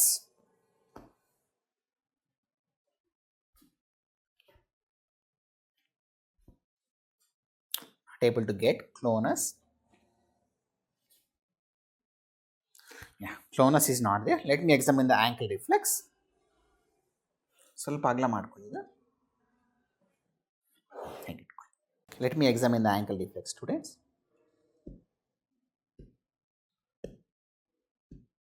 Right side, due to contracture I am not able to get it, the ankle reflex, but left side it is exaggerated. I will show students left side. Yeah, left side let me examine the ankle reflex one. Just see students, it is brisk. You can make out this muscle contact agbodu. See students, brisk. Okay, left side of the ankle reflex. So the primitive reflexes, it is not present students and no involuntary movements. Okay, now come to the again very important examination, sensor system examination. Okay, first I'll examine the sensation carried by the posterior column, fine touch, vibration, position sensation, joint position, and then carried by the pain and carried by the spinothalamic tract, that is pain. I'll examine. Okay, right. Let me examine the fine touch. Okay, first on the kan muchkoli. Normal idea? Normal. C3, C4, normal. Okay, angle of jaw we have to examine here. Normal. C2, very important in a Cranio Vertebral Junction Anomalies. C2 examination and facial examination, especially pain and temperature, is very important. Now let me examine C5. Normal. Normal. ಎಷ್ಟು ಕಮ್ಮಿ ಇದೆ? 10% is saying less. ಎಷ್ಟು percent ಕಮ್ಮಿ ಇದೆ? 10% less on left side also is saying on C5. ಎಷ್ಟು ಕಮ್ಮಿ ಇದೆ? 10% less on C6. ಎಷ್ಟು ಪರ್ಸೆಂಟ್ ಕಮ್ಮಿ ಇದೆ? ಎಷ್ಟು ಪರ್ಸೆಂಟ್ ಕಮ್ಮಿ ಇದೆ ಹೇಳ್ತಾ ಹೋಗಿ. C6 both right side left side 10% less is saying. Let me examine on the C7 right side. ಎಷ್ಟು ಪರ್ಸೆಂಟ್ ಕಮ್ಮಿ ಇದೆ? 10%. ಓಕೆ, 10% ಕಮ್ಮಿ ಇದೆ. C8 ಎಷ್ಟು ಪರ್ಸೆಂಟ್? ಇದಕ್ಕೂ ಎಷ್ಟು ಪರ್ಸೆಂಟ್ ಕಮ್ಮಿ? 20% ಲೆಸ್. ಓಕೆ,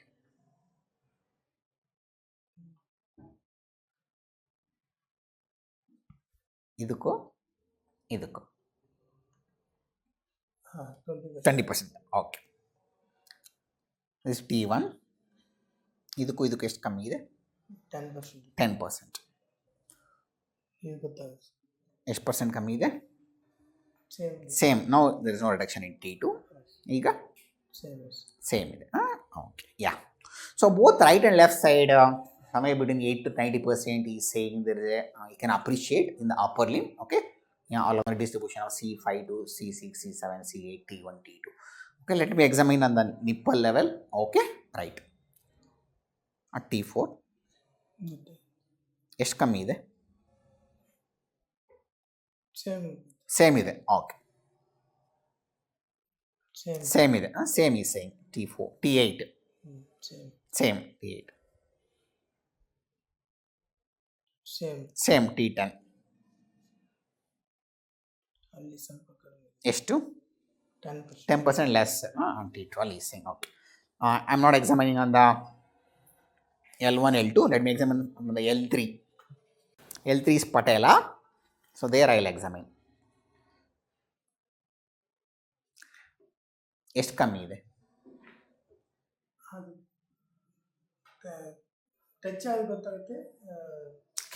ಟಚ್ ಆಗದೆ. ಎಷ್ಟು ಪರ್ಸೆಂಟ್ ಮುಚ್ಕೊಳ್ಳಿ. ಇಲ್ಲಿ ಟಚ್ ಆಗೋದು ಗೊತ್ತಾಗತ್ತಲ್ಲ, ಇಲ್ಲಿ ಗೊತ್ತಾಗತ್ತಲ್ಲ. ಎಷ್ಟು ಕಮ್ಮಿ ಗೊತ್ತಾಗತ್ತೆ? 30-40 ಕಮ್ಮಿ. Yes, okay. ಇದು 30-40 ಕಮ್ಮಿ. Okay, on L3. Let me examine on the L4. ಇದು ಎಷ್ಟು ಪರ್ಸೆಂಟ್ ಕಮ್ಮಿ? 40% ಕಮ್ಮಿ. ಓಕೆ, ಇದು 40% ಲೆಸ್ ಈ saying L4. Let me examine L5. 40%. ಇದು 40% ಲೆಸ್ L5. S1 ಇದು 50% ಲೆಸ್. ಓಕೆ, ಇದು 40. S2 30%. 40%. Yeah. So a fine touch is definitely below the neck. Okay, both upper limb and lower limb it is affected. So a fine touch. Let me examine the position sensation. ಕಣ್ ತೆಗಿರಿ. ನಾನು ಈ ಕೈನ ಒಂದು position ಇಡ್ತೀನಿ, ಅದೇ ಪೊಸಿಷನಲ್ಲಿ ಆ ಕೈನ ಇಡಬೇಕು. Okay, right. ಕಣ್ಣು ಮುಚ್ಕೊಂಡು ಈಗ ಹೆಂಗಿಟ್ಟೆ ಬಲ್ಗೈನ ಎಡಗೆ ಅದೇ ಇಟ್ಕೊಳ್ಳಿ. Yes, position sensation is normal, students. Let me examine the joint position sensation. ಕಣ್ ತೆಗಿರಿ.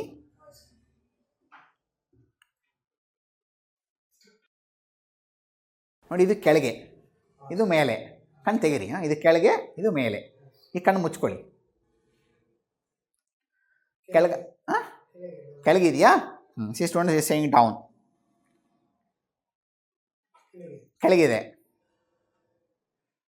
ಈಗ ಕೆಳಗೆ ಇದೆ. ಓಕೆ,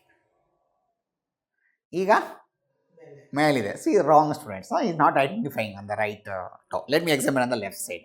ಓಕೆ, ಇಲ್ಲೂ ಅದೇ ಥರ ಮಾಡ್ತೀನಿ. ಮೇಲಿದೆ ಕೆಳಗಿದೆ ಹೇಳಬೇಕು.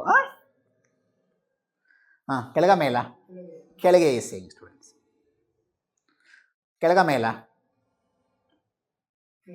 ಕೆಳಗಿದೆ. ಕೆಳಗ ಮೇಲ? ಮೇಲಿದೆ. Is saying wrong students. Okay, right. So most of the times is saying wrong the joint position sensation. Okay, right. Let me examine the pain. ಕೈ ಹಿಂಗೆ ಇಟ್ಕೋಬೇಕು. ಇವಾಗ ಆ ಕಾಟನ್ ಹೆಂಗೆ ಟಚ್ ಮಾಡಿದೆ ಹಿಂಗೆ ಇಟ್ಕೋಬೇಕು. ಕೈ ಕಾಟನ್ ಹೆಂಗೆ ಟಚ್ ಮಾಡೋದು, ಇಲ್ಲಿ ಟಚ್ ಮಾಡ್ತೀನಿ. ಇದು ನೋವು ಗೊತ್ತಾಗುತ್ತೆ, ಪೇಯ್ನ್ ಗೊತ್ತಾದಾಗ ಒಂದೊಂದು ತನ್ನಬೇಕು. ಈಗ ಮುಖದಲ್ಲಿ ನಿಮಗೆ ನಾರ್ಮಲಾಗಿ ಗೊತ್ತಾಗ್ತಾ ಇದೆ, ಅದ್ರ ಕೆಳಗಡೆ ಎಷ್ಟು ಪರ್ಸೆಂಟ್ ಕಮ್ಮಿ ಗೊತ್ತಾಗ್ತಾ ಇದೆ ಹೇಳ್ತಾ ಹೋಗ್ಬೇಕು.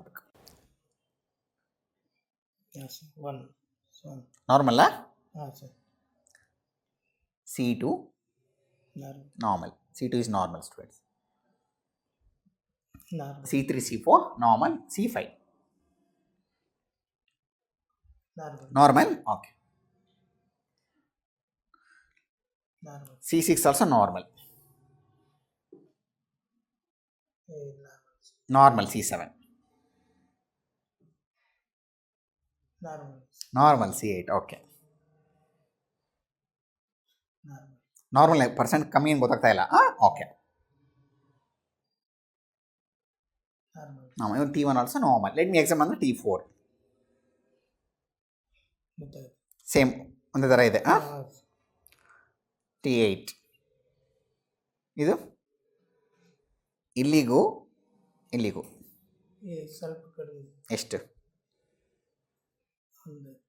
10% less is saying T8. Okay. ಎಷ್ಟು ಪರ್ಸೆಂಟ್ ನಾರ್ಮಲ್ಲ ಹೇಗೆ 10% less okay 10% less so T8 T10 T12 10% less is saying let me examine the L3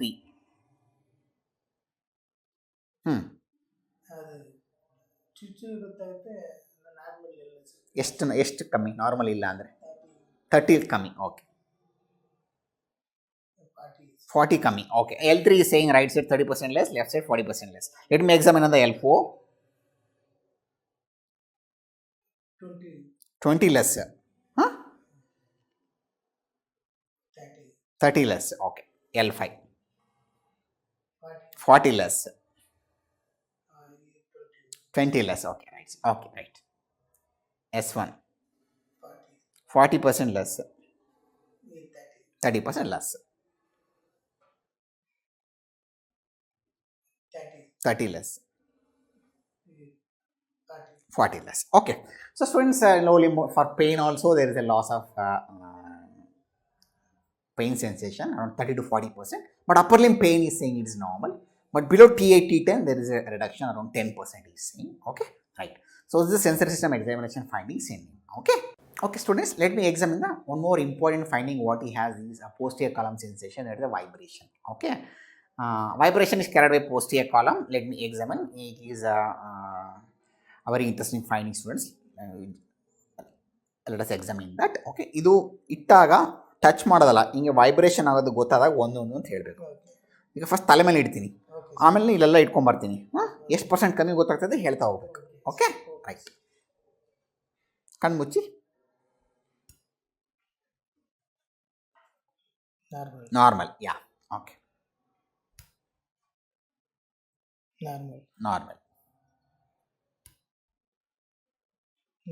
normal okay nice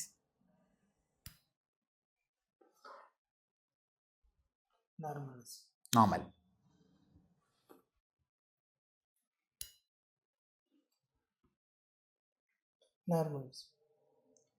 ಇಲ್ಲಿ ಹೆಂಗೆ ಗೊತ್ತಾಗ್ತಾ ಇತ್ತೋ ಅಲ್ಲ ಹಾಗೆ ಗೊತ್ತಾಗ್ತಾ ಇದೆ same. Okay 10% less. Okay, standard process. 10% less. Okay.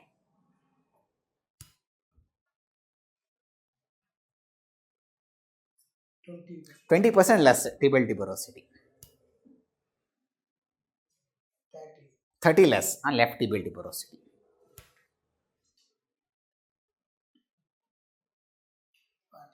40 less. 40 less.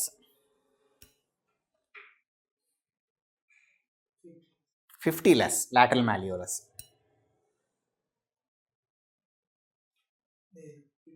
50 less lateral malleolus. Okay, and the bony prominences I have checked students. So in the upper limb and the wrist joints he has a reduction of vibration. In the lower limbs even in the tibial tuberosity. Let me check on the ITSP I explain. Kan muchkuli.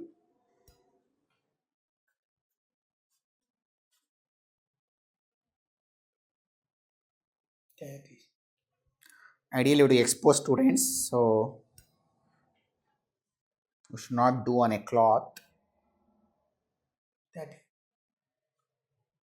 Yeah, lower limb there is a reduction of the vibration. So students, fine touch, vibration, joint position, all carried by posterior column is abnormal. And below what level? He says below the neck level. The pain is also affected below the neck level. So spinothalamic tract, dorsal column. Then there is a motor weakness, upper limb and lower limb, corticospinal tract. DTR are exaggerated universally, plantar is extensor. So corticospinal tract. Your examination findings and correlation. Plus he has a cerebellum also, okay, bilaterally. So students, the Romberg sign, I'll take him outside. His Romberg sign is positive. I'll demonstrate the Romberg sign outside. Okay. There's a positive rhombox sign. I'll demonstrate that. Cortical sensation, unless the primary modalities are normal, you should not do the cortical sensation. Okay. So there is no relevance in this case, cortical sensation. The gait I will show again outside. Okay, he has a bilateral scissoring gait, a spastic gait. Okay, I'll show that when I am taking him to outside. The gait and rhombox sign I'll show when I'll take him to outside. Okay, the gait and rhombox sign. Students, now I'll demonstrate rhombox sign. See, it's a case of, we are discussing in DD also, atlanto-occipital joint dislocation. So corticospinal tract will be involved, posterior column also will be involved, even spinothalamic also will be involved. So posterior column, because it is involved, he should have a positive rhombox sign. Okay. So let me tell him first to stand with both the foot together. He is not able to stand with both the foot together because when I tell him to stand with both the foot together, he is telling his thigh muscle is coming in between. Because he has an adductor spasm because of corticospinal tract involvement, he is not able to stand with a closed foot. But I will tell him to stand how much possible, try. With that, I will make him close the eyes. Okay, students? Right. ಎರಡು ಕಾಲು ಇದು ಪಾದಗಳು ಜೋಡಿಸಿ ನಿಂತ್ಕೊಳ್ಳಿ. ಎಷ್ಟಾಗುತ್ತೆ ಅಷ್ಟೇ ಆಗೋದು. ಇಷ್ಟಲ್ಲಿ only that much possible students. Okay, ಇಷ್ಟಲ್ಲಿ only that much possible. Okay, ನಾವು is eyes closed. Let us see. ಕಣ್ಣು ಹಾಗೆ ಬಿಟ್ಟಿರಿ, ನಿಂತ್ಕೊಳ್ಳಿ ಹಾಗೆ. He can stand students. ನಾವು I will tell him to close the eyes. ಕಣ್ಣು ಮುಚ್ಕೊಳ್ಳಿ. See students, he is falling student, he is not able to do that. He opened the eyes. Okay, rhombox sign is positive. Okay, he opened the eyes. Okay. Let me examine the gait in him. Okay, right. So students, gait, let us see. See, is a Cranio Vertebral Junction Anomaly. We have another DD we thought in him and probably the diagnosis we are thinking. Corticospinal tract affected. He has a brisk deep tendon reflexes, plantar extensor, tone is spasticity. So what gait you expect? It is a spastic weakness of both the lower limbs. So we expect a scissoring gait. Okay, because the bilateral adductor spasm, a scissoring gait. Okay, let us see what gait he is having. See students, scissoring gait. Bani nadkom bani. The right leg you can see circumduction. Sometimes he takes away and put it saak. Athi hogi. Right leg you can see students, it takes its little circumduction. Bani, matte bani.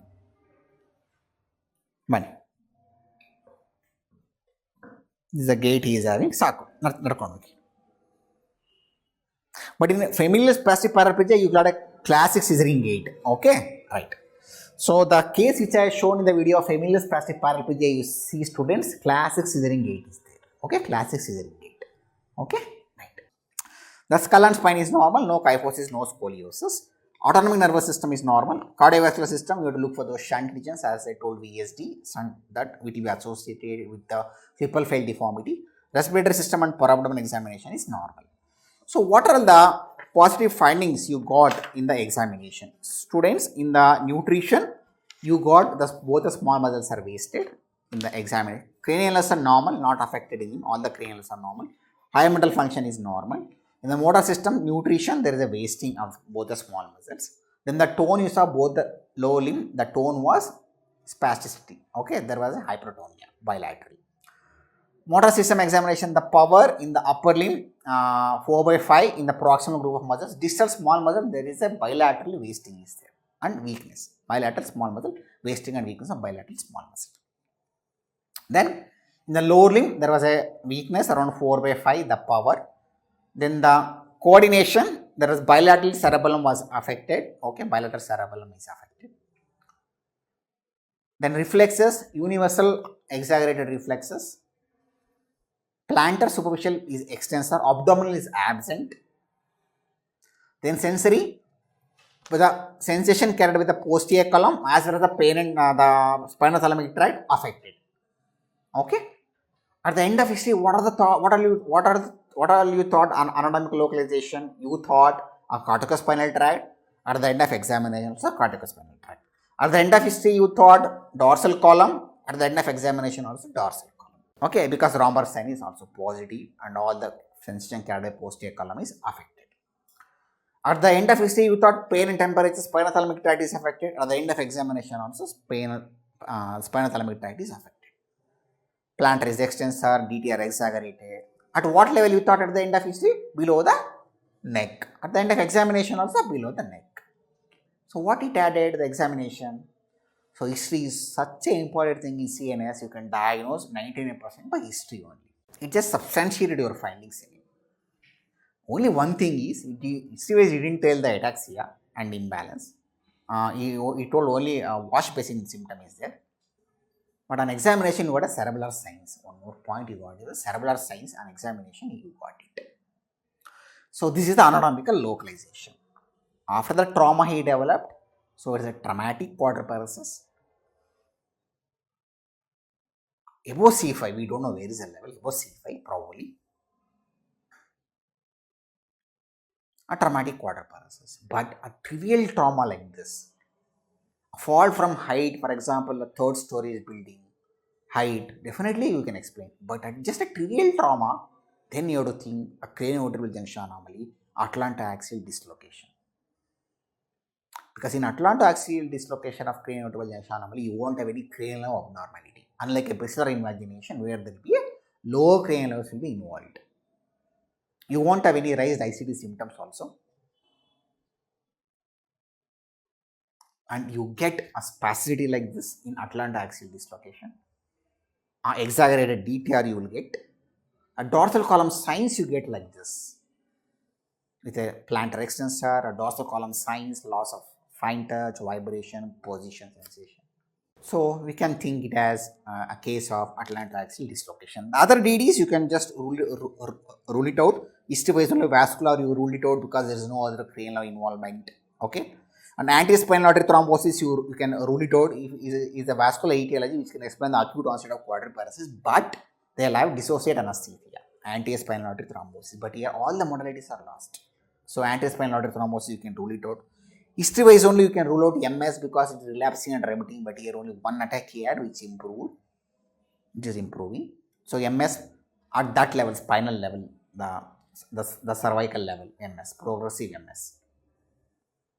You can rule it out by history. History wise, and only we thought you can't think other thing like familial spastic paraplegia which can produce spastic paraparesis, or even a motor neuron disease because sensory symptoms are there. MND there won't be any sensory symptoms.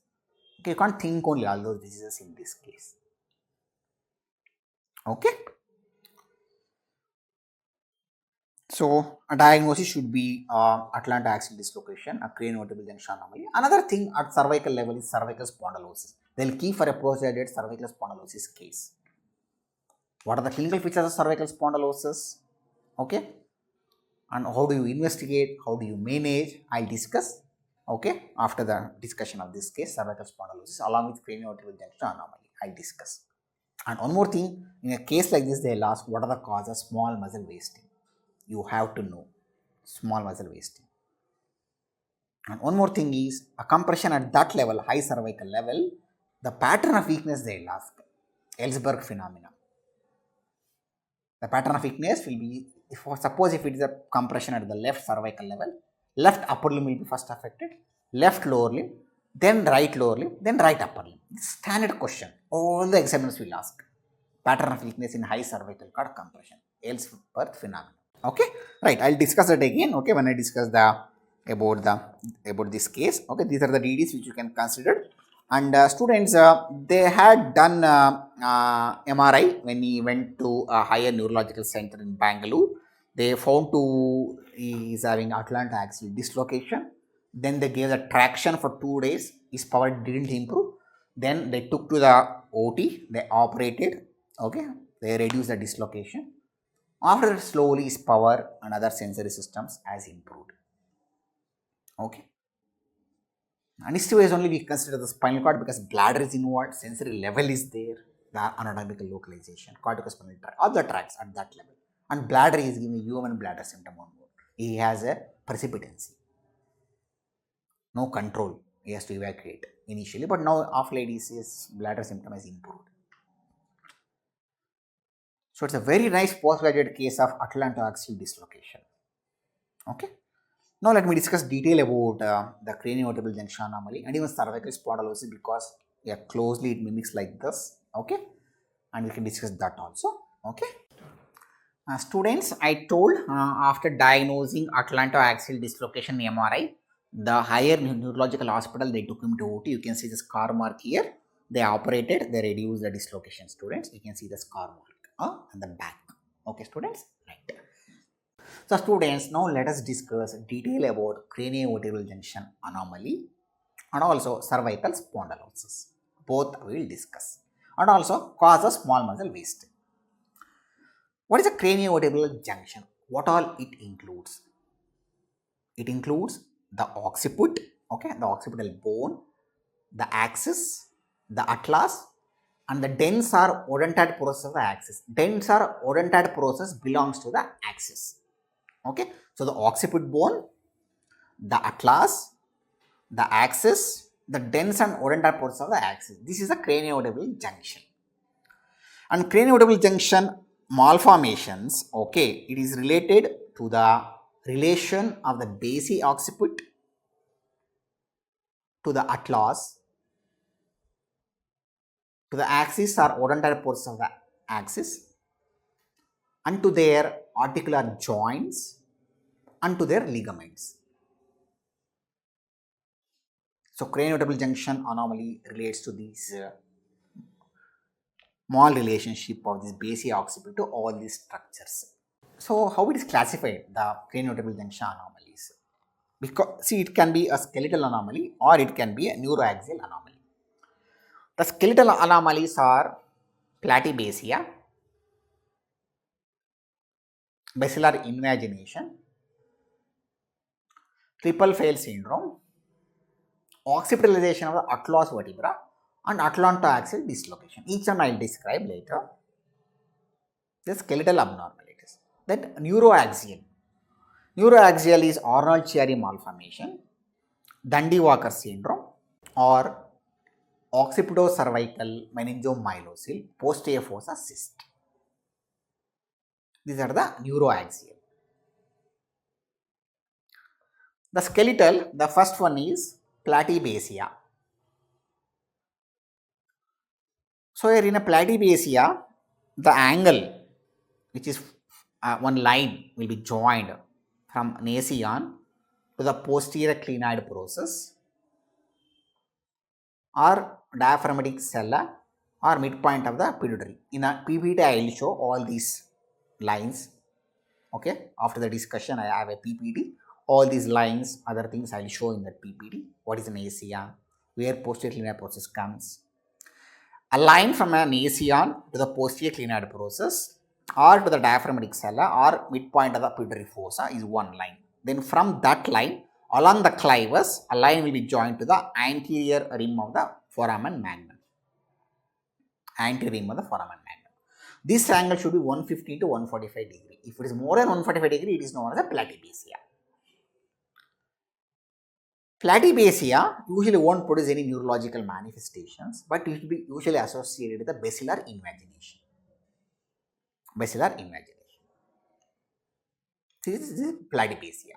This is one of the craniovertebral junction anomaly. Next is basilar invagination. Here what happens, the foramen magnum and the surrounding structure will invaginates into the posterior fossa. Invaginates into the posterior fossa. It can be symptomatic or asymptomatic. It can be congenital or acquired. Congenital is the most common. Acquired causes are rickets, osteomalacia, hyperparathyroidism. Gorgelism, also known as Hunter's disease. Infective and inflammatory diseases are a destructive disease of the basic occiput. All these acquired causes can produce basilar invagination. Basilar invagination, so they'll have low cranial symptoms.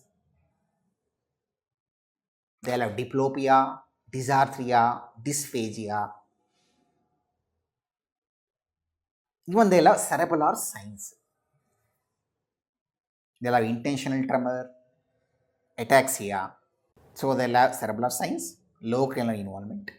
Your corticospinal tract can be involved in a basilar invagination.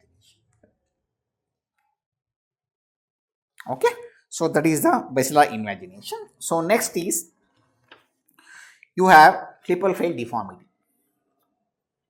Triple fail deformity it is the fusion of the cervical vertebra. There can be two cervical vertebra which can fuse, producing a block vertebra, or all the cervical vertebra can be fused because of the defective segmentation of the somites during development. There is a field stride which has a low hairline and short neck. As I told, short neck is defined by the height from the top of the occiput to the foot divided by the posterior occipital protuberance of C6 vertebra. That should, if it is more than 30, it is a short neck. So they'll have a low hairline, short neck, restricted neck movements. Restricted neck movements. It is a field stride in clipal fail deformity. Clipal fail deformity, you can take a radiography, diagnosed by radiography, either by extension, lateral flexion, or planimetry. Clipal fail deformity will be associated with the other abnormalities. In the general physical examination, I told kyphosis and scoliosis in 60% of the patients, ventricular septal defect, facial asymmetry, torticollis, eighth nerve deafness due to microtia and external auditory meatus small development. Synkinesis, as I told, one nerve, other nerve will get connected and they'll have the muscle contraction. If they open the mouth, there can be a crack. Eye can be closed. Synkinesis. Springal deformity. One side of the scapula can be at a higher level, producing a defective shoulder movement. Springal deformity. Or there can be a renal agenesis with hydronephroureterosis. These are some of the associated abnormalities which can be associated with clipal fail deformity. Even torticollis, web neck, all these can be there. Then you have occipitalization of the atlas. This is the most common Cranio Vertebral Junction anomaly, occipitalization of the atlas vertebra. Atlas vertebra, the anterior arch can be fused with the clivus, or the posterior arch can be fused with the squamous occiput. Here also they will have a low hairline. This is also another Cranio Vertebral anomaly where they have a low hairline. Our patient is not having low hairline. Short neck is also not there. Short neck and low hairline is seen in clipal fail and occipitalization of the atlas vertebra. So restricted neck movements and torticollis can be there in occipitalization of the atlas vertebra. So the next Cranio Vertebral anomaly is atlantoaxial dislocation, which in our patient is having. Atlanto-occipital joint dislocation has been classified into 1A, 1B and 2. Okay. So 1A is a normal odontoid with occipitalization of the atlas. 1B is normal odontoid without occipitalization of the atlas vertebra. And then you have type 2 wherein there will be agenesis or detachment of the odontoid process from the axis. Normally the atlantoaxial joint is anteriorly is covered by the transverse arch of the atlas vertebra. Posteriorly it is covered by the ligaments, the dorsal ligaments. Laterally the bulge of the atlas will cover the axis. The ligaments are very lax, okay, in atlantoaxial joint, permitting the movement, lateral flexion and rotation of the head like a wheel on the axle. Atlanto-occipital joint dislocation can be a congenital or acquired. See, in our case, it is acquired. It's a traumatic. Traumatic like this, or even because of tuberculosis or rheumatoid arthritis, ankylosing spondylitis, or a parapharyngeal or a paravertebral infections can produce an acquired atlanto-occipital joint dislocation. A trivial trauma will produce a dislocation, like in our patient. We are just sitting, he stood, he hit the one iron bar, that only produced such a bilateral upper limb and lower limb weakness. A trivial trauma could produce the weakness. They will have bilateral pyramidal symptoms like this, okay, and with exaggerated deep tendon reflexes, plantar extensor, along with posterior column involvement like our patient. Atlanto-occipital joint dislocation, they won't have any cranial nerve abnormality like a basilar imagination. They won't have any low hairline or a short neck like a clipal fail or occipitalization of the atlas vertebra. Raised ICD symptoms also won't be there in atlanto-occipital joint dislocation. Then what are the ways a cranio vertebral junction anomaly will produce a neurological deficit? Okay, what are the way?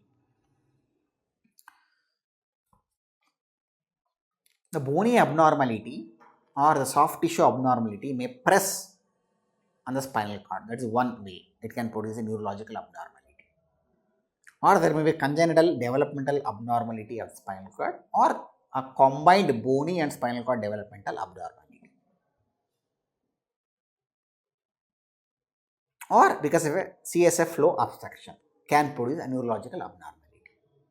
It can occur at any age, both the sexes, but the most common age is 20 to 25 years, like our patient. Now he's 36 years, 8 years back he had. It takes 5 years usually to manifest from the symptom onset. Cranial abnormalities are rare, as I told, only in basilar invagilation you will get a cranial abnormalities.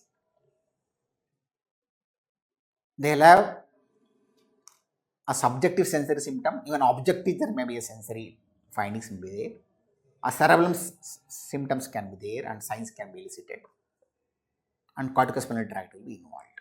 Then they can have a focal transient abnormalities. Seen in 10% of the case of cranio vertebral junction anomaly, a fever or a mild trauma can produce the deficit. Cerebellar symptoms, signs of the cord compression is common, the signs of cord compression. Whereas neurovascular symptoms like vertebral insufficiency and cranial nerve abnormalities are rare in focal transient neurological deficits. Then there can be a medullospinal compression producing predominantly cerebellar signs. Even in medullospinal compression, a mild injury or a fever can anticipate the findings.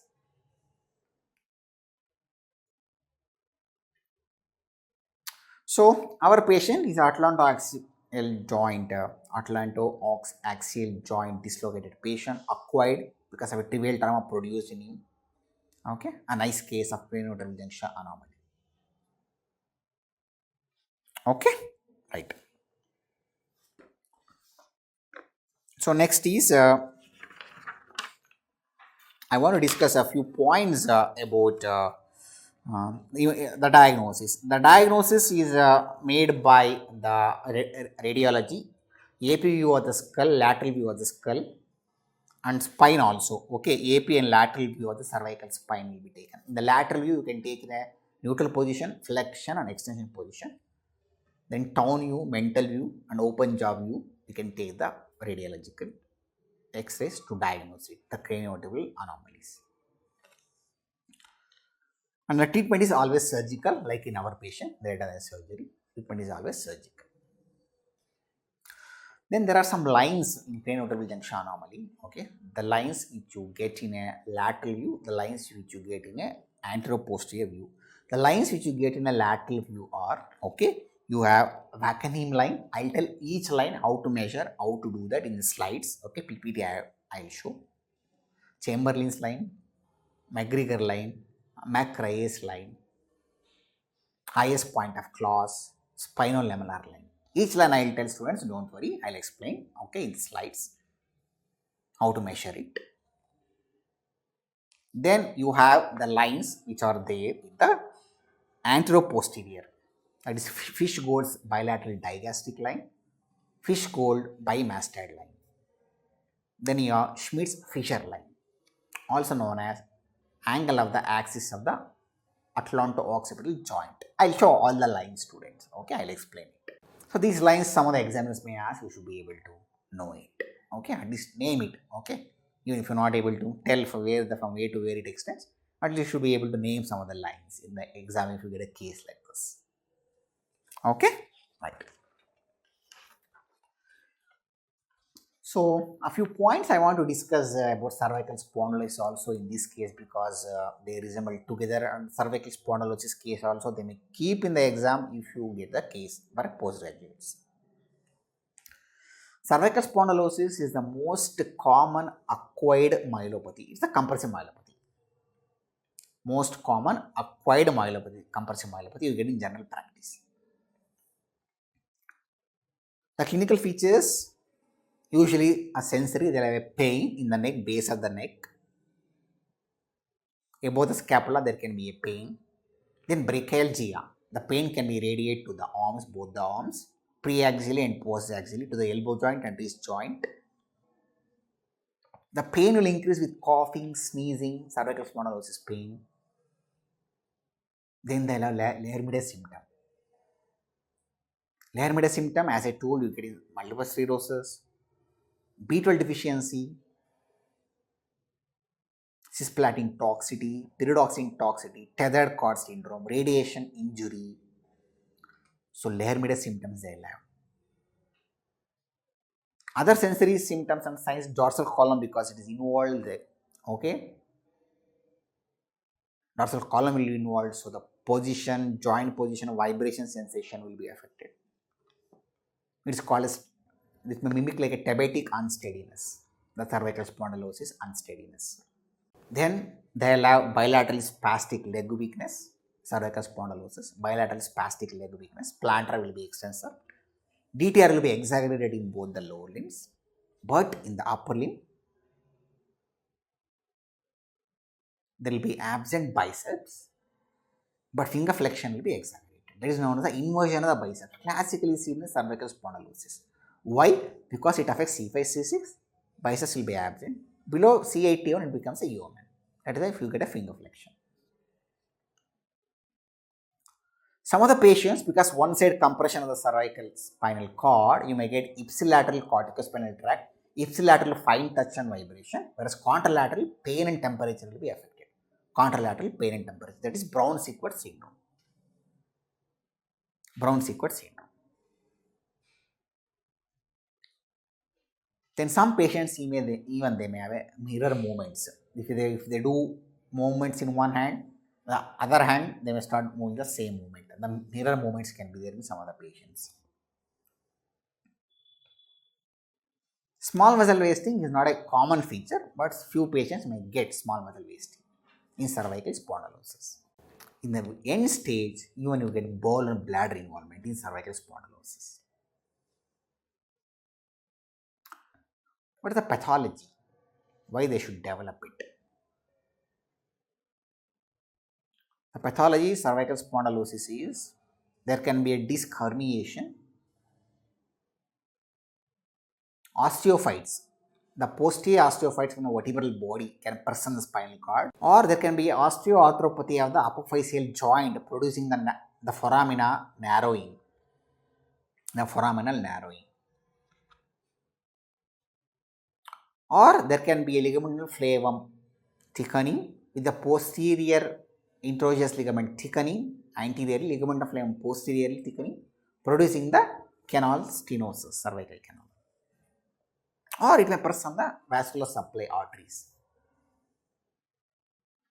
These are all the ways cervical spondylosis will produce a neurological deficit. A standard question, all the examiners will ask this. What are all the way cervical spondylosis will produce a neurological deficit? Osteophyte, ligamental ossification, can present the artery, disc prolapse. Cervical spondylosis, fortunately, the radicular symptoms are more common than the myelopathy. It won't press on the spinal cord, it presses on the roots commonly. Cervical spondylosis. The symptoms you get when the canal is less than 13 mm according to Jan pattern, according to Adams. If it is 7 to 12 mm, they will have the symptoms. The normal is 17 to 18 mm, the cervical canal. Again, a standard question.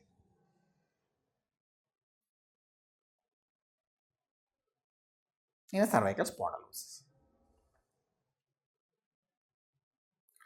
C5, C6 is the commonest site for cervical spondylosis, followed by C6, C7, followed by C4, C5. John pattern is given. C5, C6 is the commonest, followed by C6, C7, followed by C3, C4.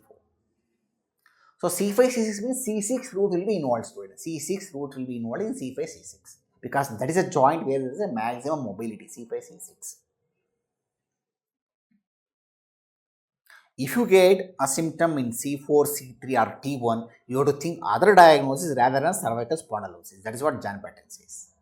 Then, if the patient has a progressive spasticity,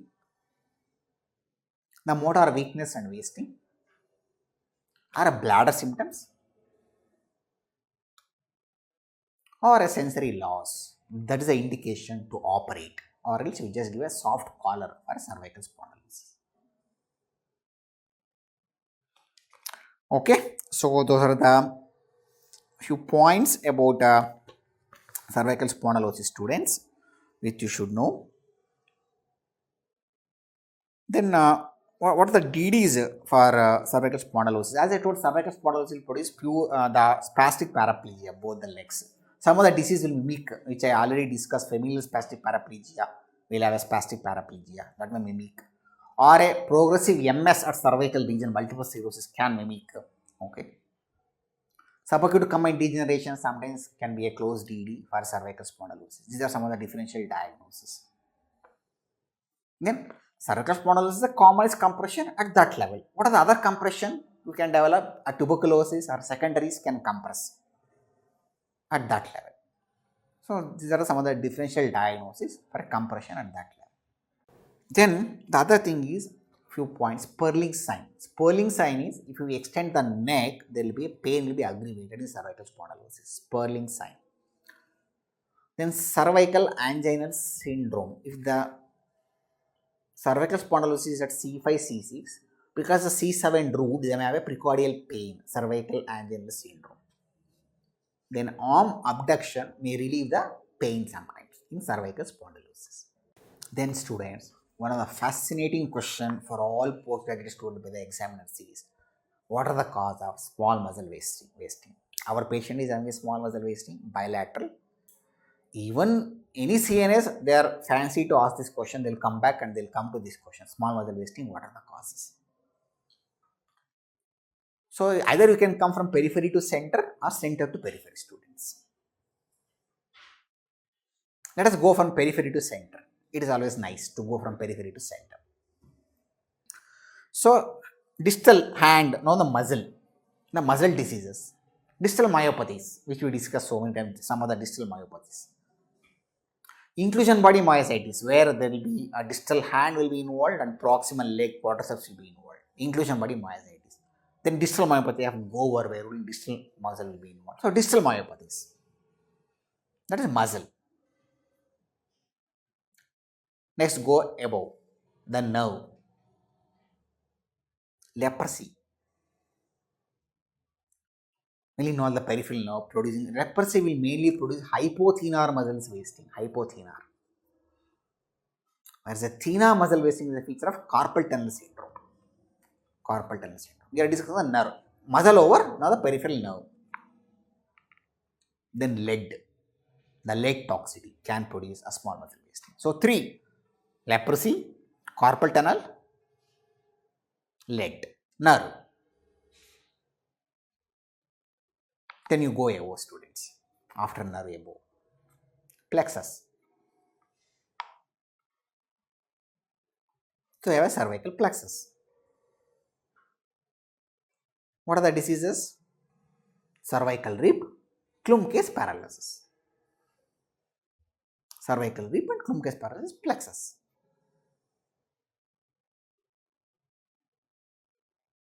Then you go above. Root. Something pressing on the root. What are the diseases? Pancreas tumor, cervical spondylosis, disc prolapse can press on the root producing small muscle wasting. Then still go above in the spinal cord. Anti-Honsel, poliomyelitis, motor neuron disease, Anti-horn cell will be affected. Spinal muscular atrophy, SMA, anti-horn will be affected. SMA, spinal muscular atrophy, poliomyelitis, anti-horns. Then you go to the spinal cord. Spinal cord, syringomyelia, small muscle wasting. Then compression on the spinal cord. Then you go still above the vertebral problem. The spinal cord is within the vertebra. So you have Cranio Vertebral Junction Anomaly. See our patient. He has a CV junction anomaly. He has a small muscle wasting. One more fascinating question why they ask is CV junction anomaly is at C1, C2. Small muscle is supplied by C8, T1. But why they'll have the small muscle wasting? They'll ask. You have to tell because of the venous congestion. It is a false localizing sign. Small muscle wasting, you think C8, T1 is affected, but in CV junction anomaly, it is C1, C2. But still they'll get the small muscle wasting because of the venous congestion and arrangement of fibers. Venous congestion. And the cause for Ellsworth phenomena is the arrangement of fibers. Left upper limb, left lower limb, right lower limb, right upper limb. Anything which compresses on the high cervical cord, the pattern of weakness will be like that. That is Ellsworth phenomena. Another standard question. Ellsberg phenomena. Then some of the diffuse atrophy also small muscle wasting can produce because of rheumatoid arthritis, fracture, Volkmann's ischemic contracture, hemiplegia patients. There may be diffuse atrophy.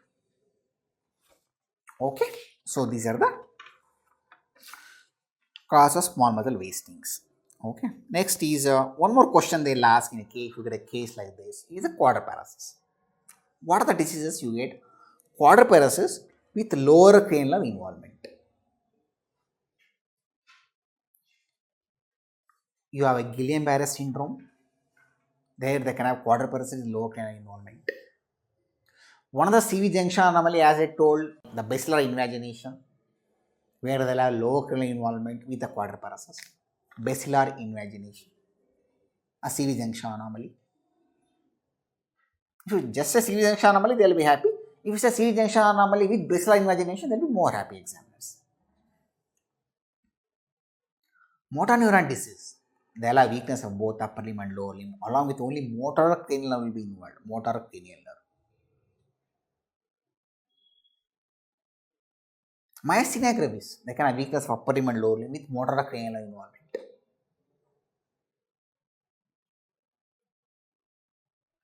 Multiple sclerosis, they can have quadriparesis with motor cranial nerve involvement. Then syringobulbia.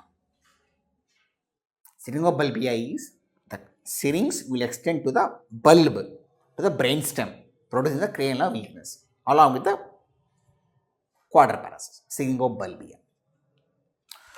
So, CV junction anomaly, Guillain-Barré syndrome, MND, syringobulbia, myasthenia gravis, multiple sclerosis, all these can produce a quadriparesis with lower cranial nerve involvement, students. Another a pet question by the examiners if you get a case like this. Then Ellsworth phenomena I told, then small muscle wasting also I told, they'll ask this, okay. And then as in any other spinal cord, they'll ask what are the difference between extramedullary compression and intramedullary compression. Before that, the difference between compressive myelopathy and non-compressive myelopathy. Non-compressive myelopathy is symmetrical, no root pain. Compressive myelopathy asymmetrical, root pain. Then in a compression, intramedullary and extramedullary. Extramedullary, they'll have a root pain. Intramedullary, they'll have a funicular pain. The loss of sensation intramedullary, they'll have sparing. What sparing? Pain and temperature will be spared. Dissociate anesthesia, they'll have intramedullary. Whereas an extramedullary, ipsilateral, they'll have the corticospinal tract and fine touch and vibration. Contralateral, pain and temperature. That is a Brown-Sequard syndrome, like that, loss of sensation will be there. Then intramedullary, there is a sacral sparing because sacral fibers are situated most periphery in the spinal cord. I am repeating this again and again, students. You should know till your last minute of your practice these questions, these answers in fingertips anytime. Intramedullary compression, the pain and temperature fibers are laterally the peripheral situated, so there will be sacral sparing in intramedullary lesions. Whereas in extramedullary, the saddle area will be early affected. Intramedullary, element signs are predominant at that level with fasciculation, wasting. Whereas extramedullary, human signs are predominant in the below that part, the exaggerated deep tendon reflexes, corticospinal tract involvement. Then tropic change is a feature of intramedullary, not a feature of extramedullary. Then spinal cord, then the CSF flow can be obstructed by the extramedullary compression. You can get a CSF flow abnormality. Then interdural and extradural differences. As I told, interdural is benign, slow growing. Extradural is malignant, fast occurring. Bilateral extradural. Interdural is unilateral. And vertebral pain is a feature of extradural, not a feature of interdural. Again, if you get a case like this, they'll ask that question. Then, because it is now something pressing on the spinal cord by Cranio Vertebral Junction anomaly, it's a compressive myelopathy. What we have discussed today, it's a compressive myelopathy. We have discussed the spinal cord, familial spastic paraplegia, non-compressive myelopathy. We discussed in the spinal cord a subacute combined degeneration, which is a non-compressive myelopathy. We discussed in the spinal cord a foot drop with a compressive myelopathy, one lady. And we are discussing this patient at a high cervical cord, C1, C2 compression. So, 2 compression, 2 non-compression we have discussed. Again, I have one more transverse myelitis, which is a non-compressive, one more chorda equina, which is a compressive. So, 6 spinal cord cases I have discussed, students. You should not do any mistake in the exam. So, what are the cause of compressive myelopathy? The cause of compressive myelopathy, students, the most common causes are trauma. Here we have a trauma here. Tuberculosis, lumbar spondylosis, cervical spondylosis, secondaries, common causes, compression of the spinal cord. The less common causes are intrinsic causes like a myeloma, sarcoma of the vertebral body, osteoma, or hemangiomas. A very rare causes, achondroplasia, kyphoscoliosis. And high cervical cord like Cranio Vertebral Junction anomaly can produce a compression. The other causes are extradural abscess. It could be a metastatic abscess or an infection of the vertebral body, or arachnoiditis. Arachnoiditis is between the pia mater and the arachnoid membrane. The subarachnoid space, which is the CSF, will become inflamed. Granulation tissue will be formed. Arachnoiditis. You are getting 2 important diseases. One is tuberculosis and syphilis. Then granulomatous, sarcoidosis and tuberculosis. Then involvement of the meninges by leukemic infiltration can compress. Then cystic, arachnoid cyst can compress. Neurocystic sarcosis can compress. Echinococcus granulosis can compress, producing a cyst. These are some of the compressive myelopathies which you should know. Non-compressive I discussed when I discussed the subacute combined degeneration. Familial spastic paraplegia, I discussed the non-compressive myelopathies causes. And when I discuss transverse myelitis, I will again tell the non-compressive myelopathy causes. Okay, students, these are some of the standard questions which they will ask if you get a case like this. You are very fortunate to have a Cranio Vertebral Junction anomaly like this atlantoaxial dislocation, which is acquired cause. Okay. Unfortunately, none of the book gives too much literature about this Cranio Vertebral Junction anomaly. Even I searched the Adams, okay. Harrison doesn't mention too much about this CV junction anomaly, okay. I have taken this literature from the Alagappan textbook, the literature for Cranio Vertebral Junction anomaly. Hello students, in detail we discuss about Cranio Vertebral Junction anomalies. So in the exams, they will ask the craniometric lines if you answer very well. So, from a postgraduate point of view, I want to discuss the craniometric lines, students. Okay, students. So, craniometric lines are mainly divided in the AP dimension and in the lateral dimension. So, there are few lines in the lateral view.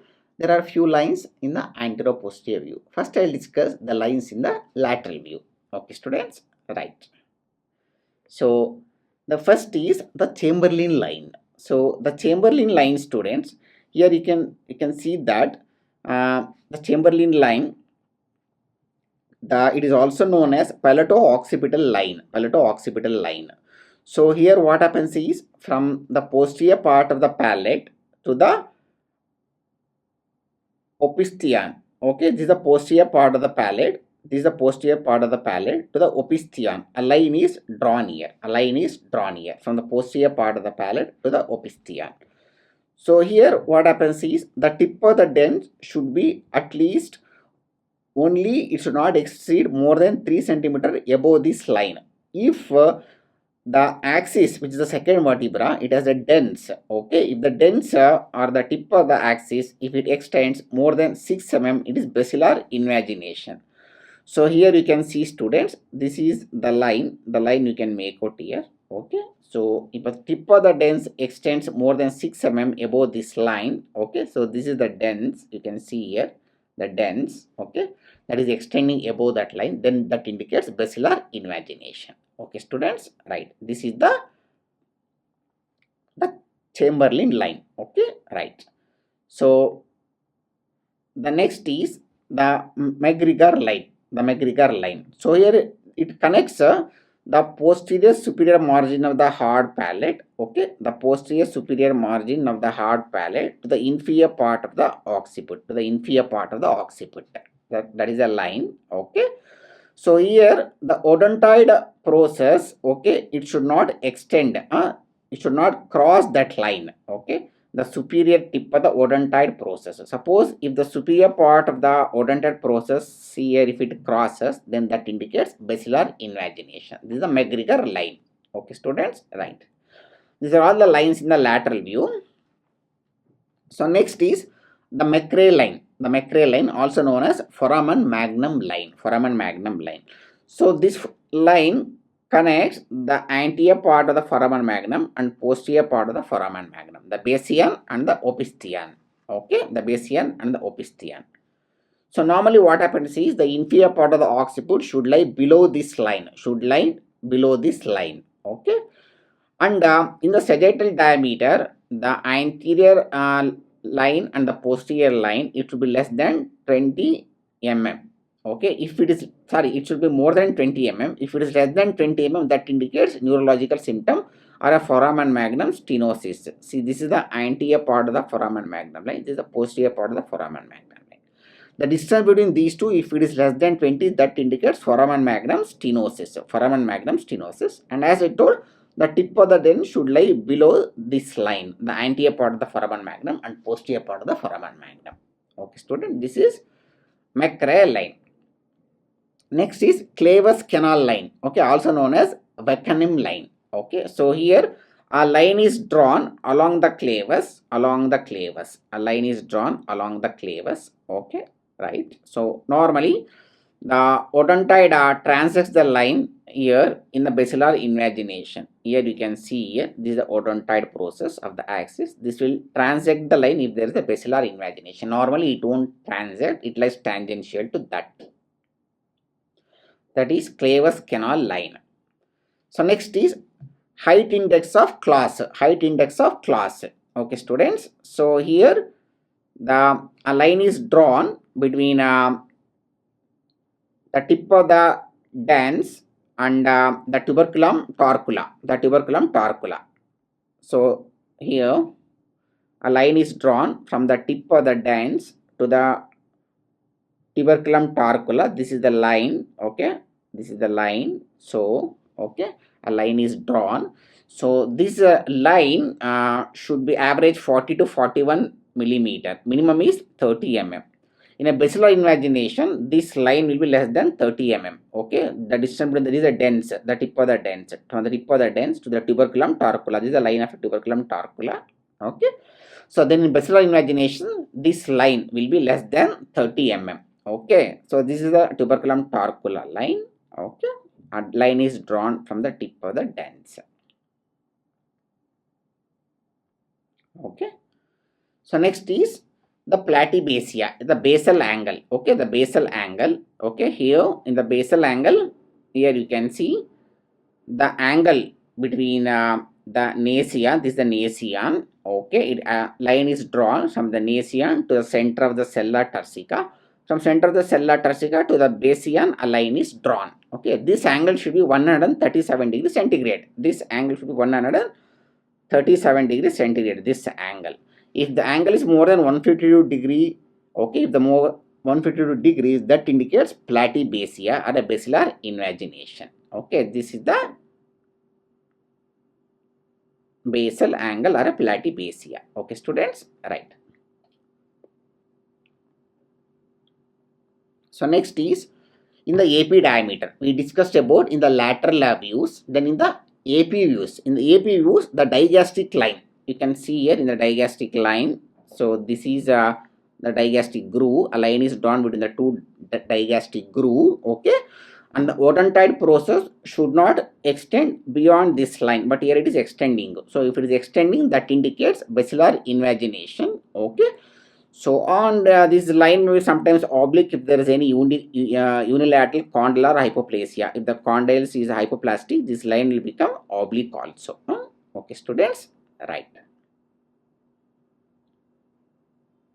Next is Fish-Gold bimastoid line. So here it indicates inferior tip of the mastoid process bilaterally. Inferior tip of the mastoid process bilaterally. So the tip of the odontide process projects normally above 10 mm normally. Okay. If it is extend more than 10 mm, that indicates again basilar invagination. Okay, students, right. So this is a bimastoid. This is a digastric.